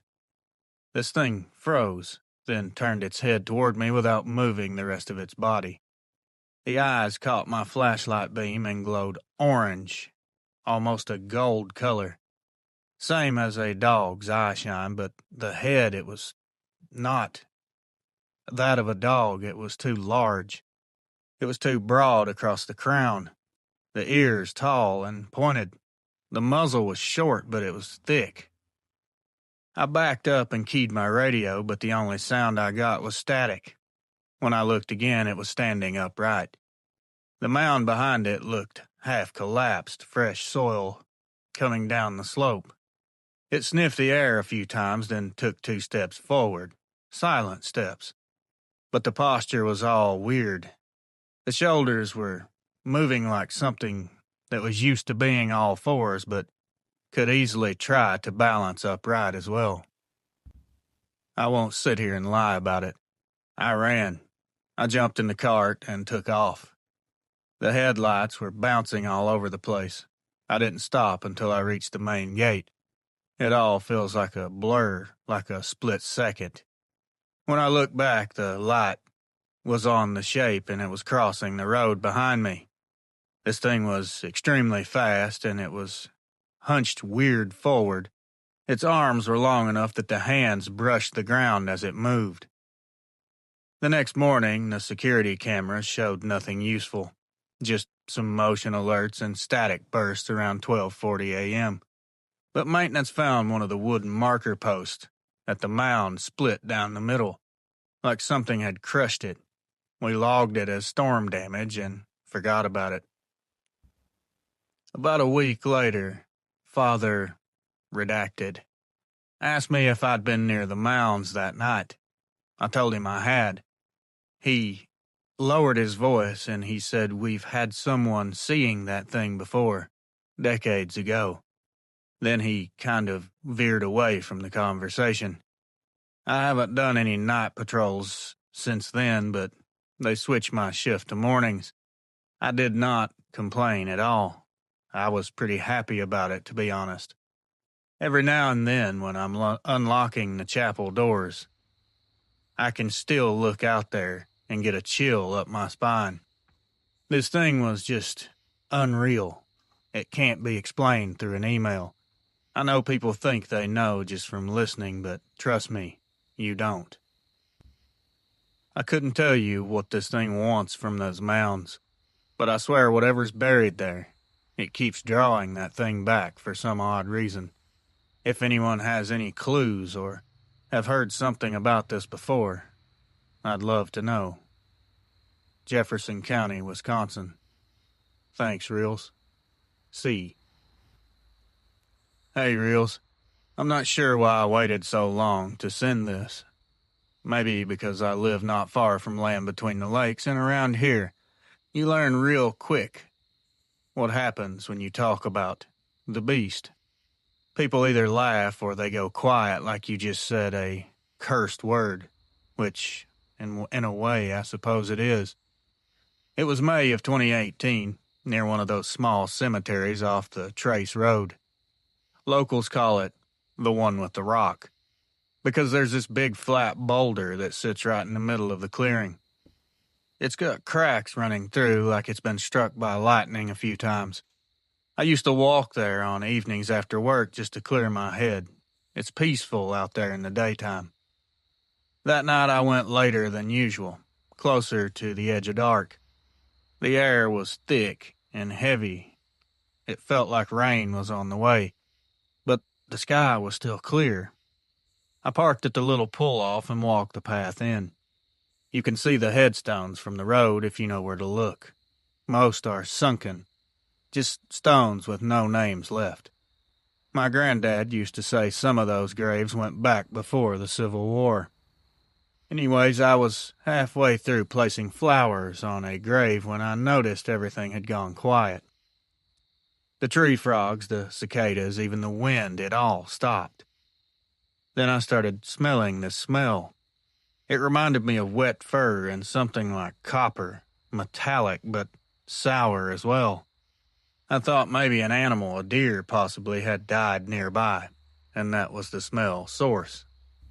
The first thing I saw was the edge of that boulder. It looked like someone sitting against it.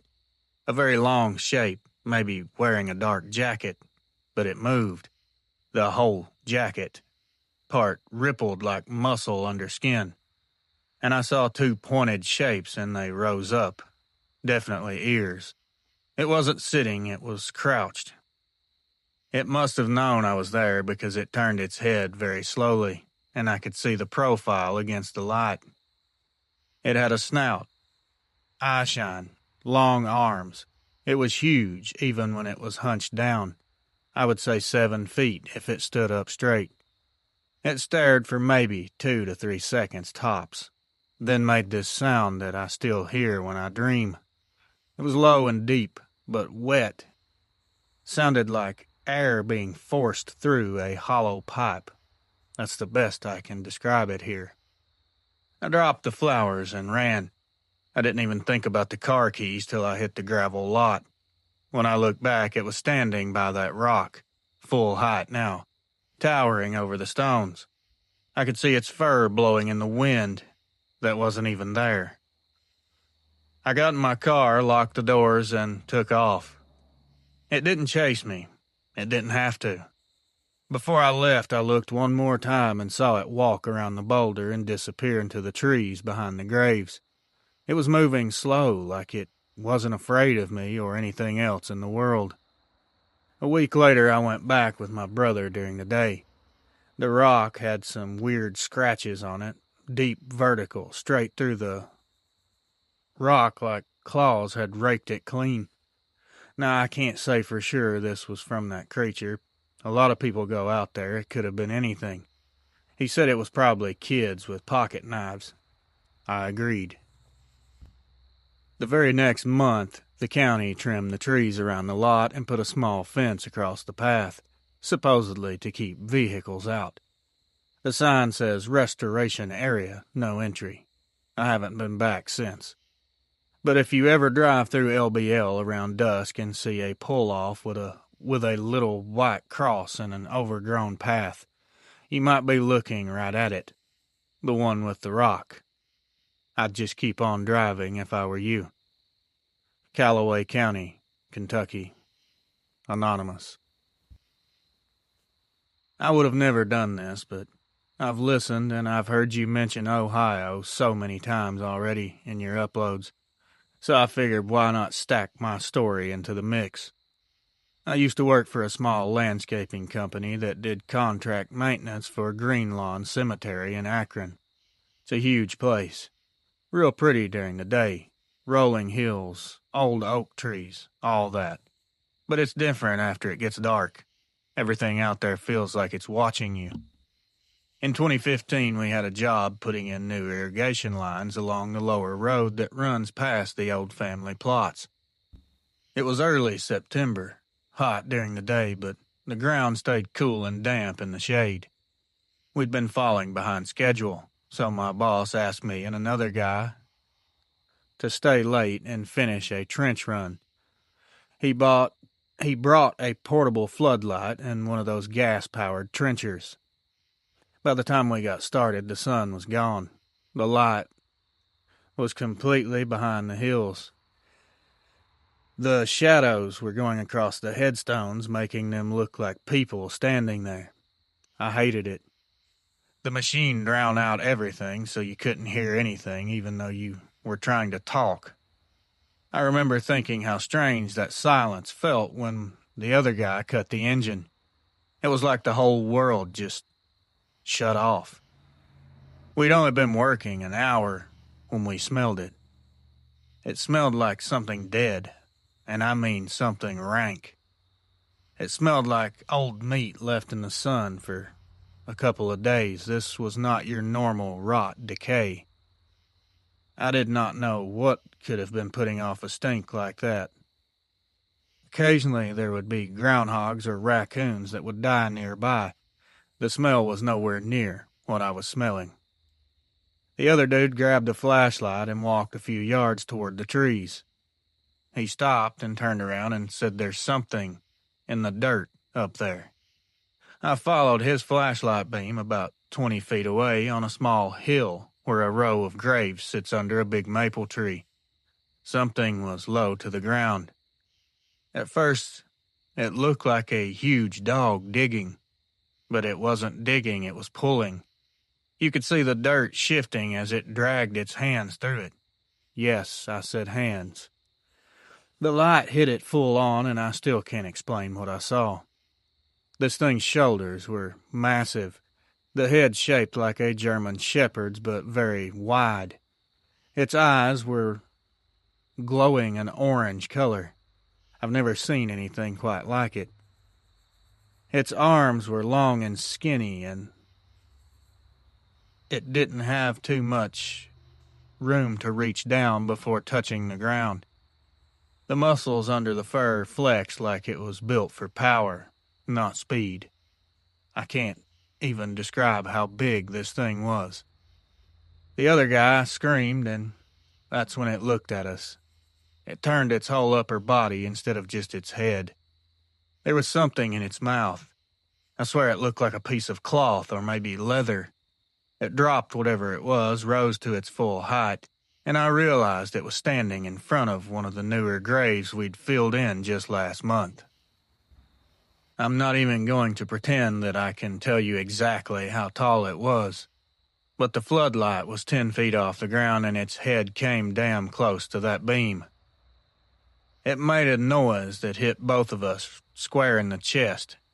It was a part hiss, part growl, maybe even a word buried in there somewhere. I'll never forget the vibration of it. We both took off. The floodlight tipped over when the other guy tripped the cord. Everything went black.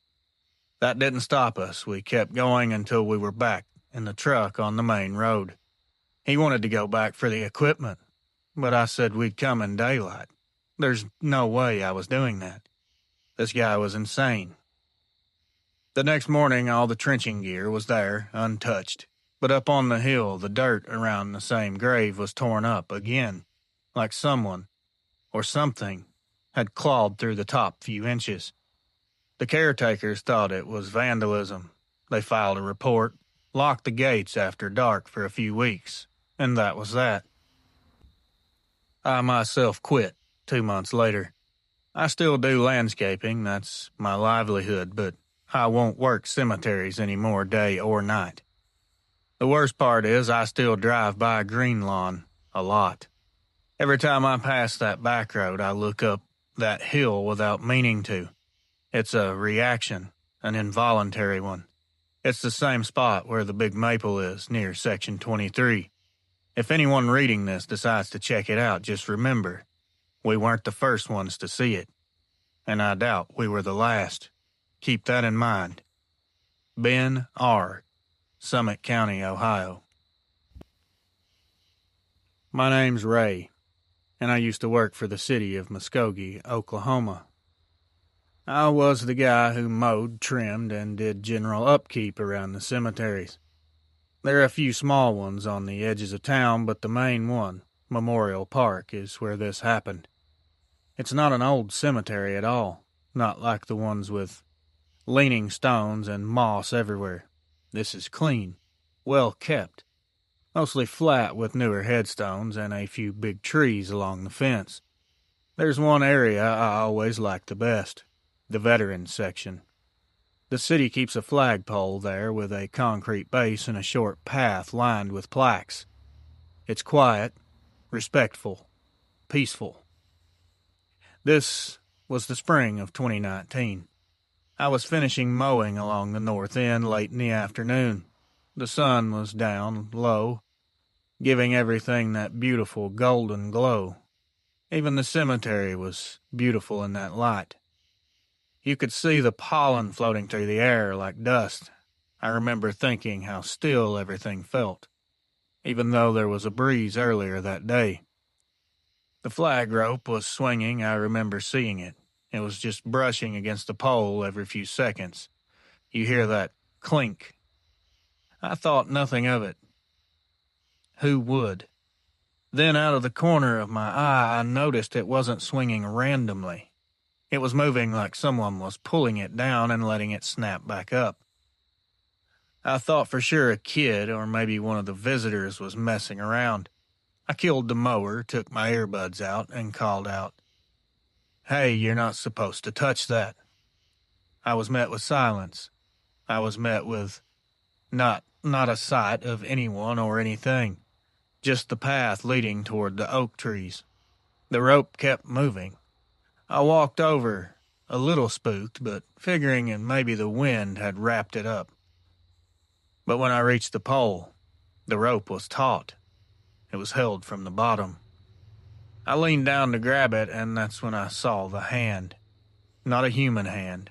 The skin was blackish, gray, leathery, and the fingers were very long, too long. It had nails. They weren't fingernails, they were claws. It was gripping the base of the pole right under the lip where the concrete meets dirt. I jumped back, and the hand vanished so fast it was like it melted into the ground. I heard this low, scratching sound from behind the hedge line, just on the other side of the path. I was slowly backing up, trying to get a look, but whatever it was had already moved. The rope started swinging again, slower this time, like whoever or whatever had let go and was still standing nearby watching. I could feel the eyes on me, physically. I turned and started walking toward my truck. I didn't run, but my legs felt like they wanted to. I had to fight myself to not take off. When I got to the gate, I looked back, and the flagpole was still there. The sunlight was hitting the brass plaque at the base.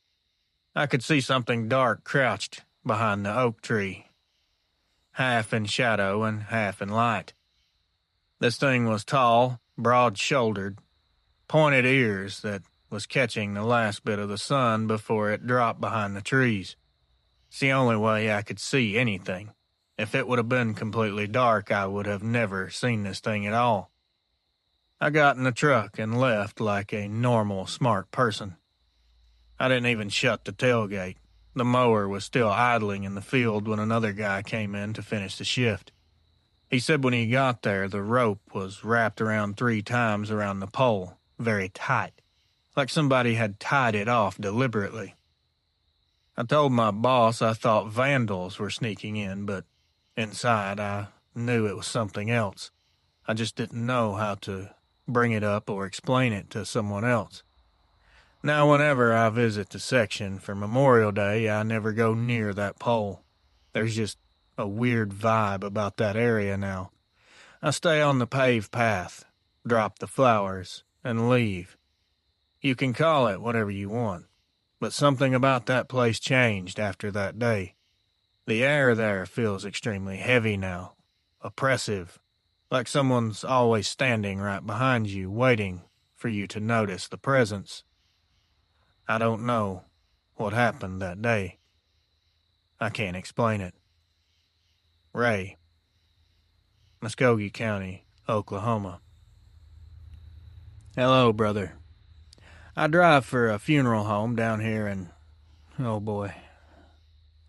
This is a point I wish I was AI so I didn't make mistakes. Natchitoches Parish, Louisiana. My job's simple enough. Pick up the deceased from hospitals, nursing homes, and sometimes their homes. Then transport them to the funeral home or cemetery depending on the service.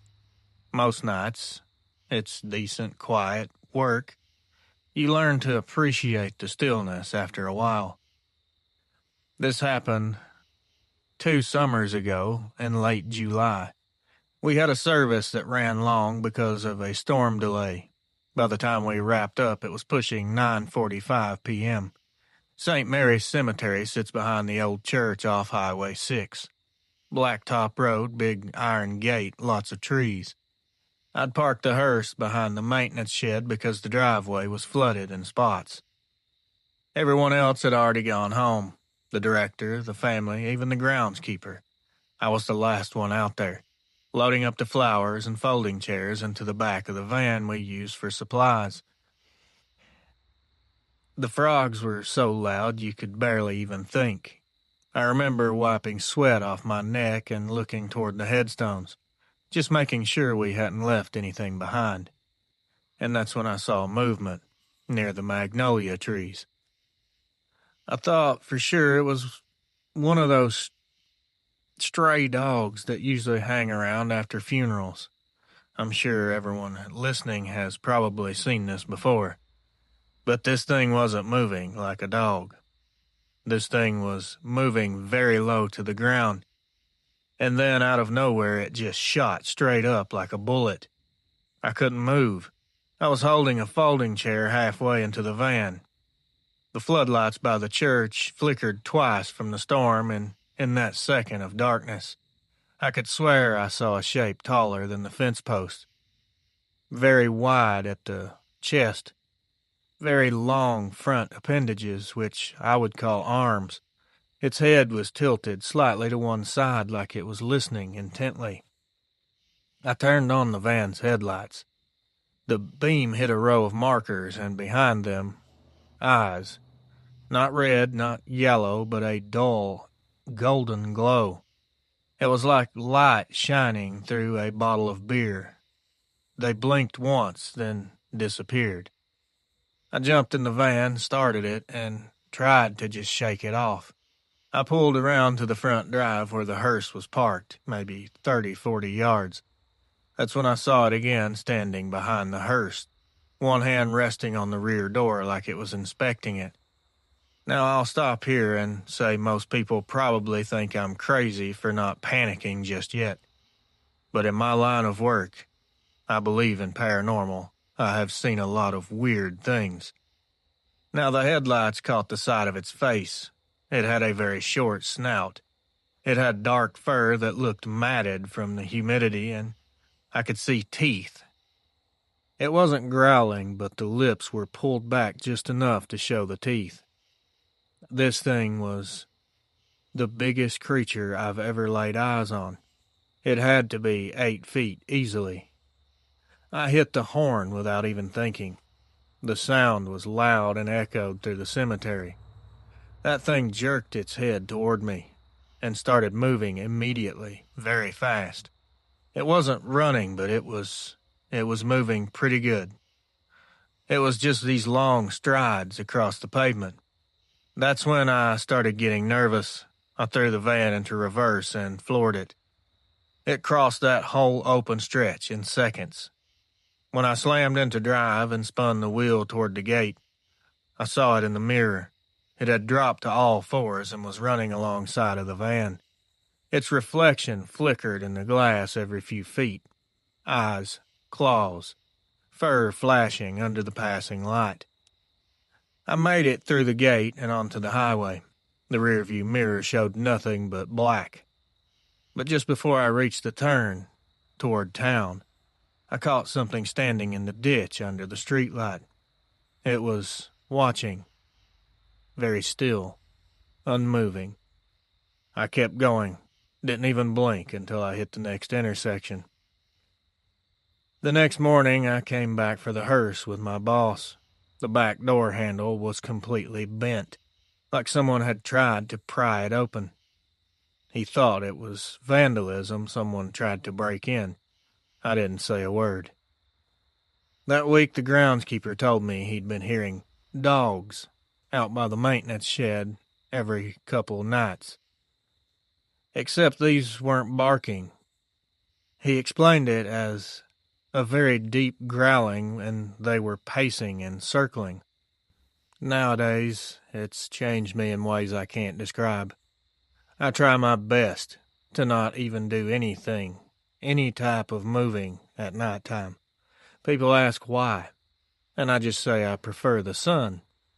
The truth is, I've seen the kind of thing that moves when the lights go out around that cemetery. And whatever Dogman is, it's not resting in peace. I've seen apparitions many times. I've seen what you or most people would probably call demonic entities. I've saw a lot of weird things in my line of work. Had a lot of strange, unexplainable experiences. But these things are something different. I don't think they are paranormal or supernatural at all. I think these things are flesh and blood. I think they're too smart, too intelligent, and we haven't discovered them yet. Hopefully, someday there will be an answer to all these questions. Thank you, Reels, for taking the time to read this. I hope you decide to share it. D.H.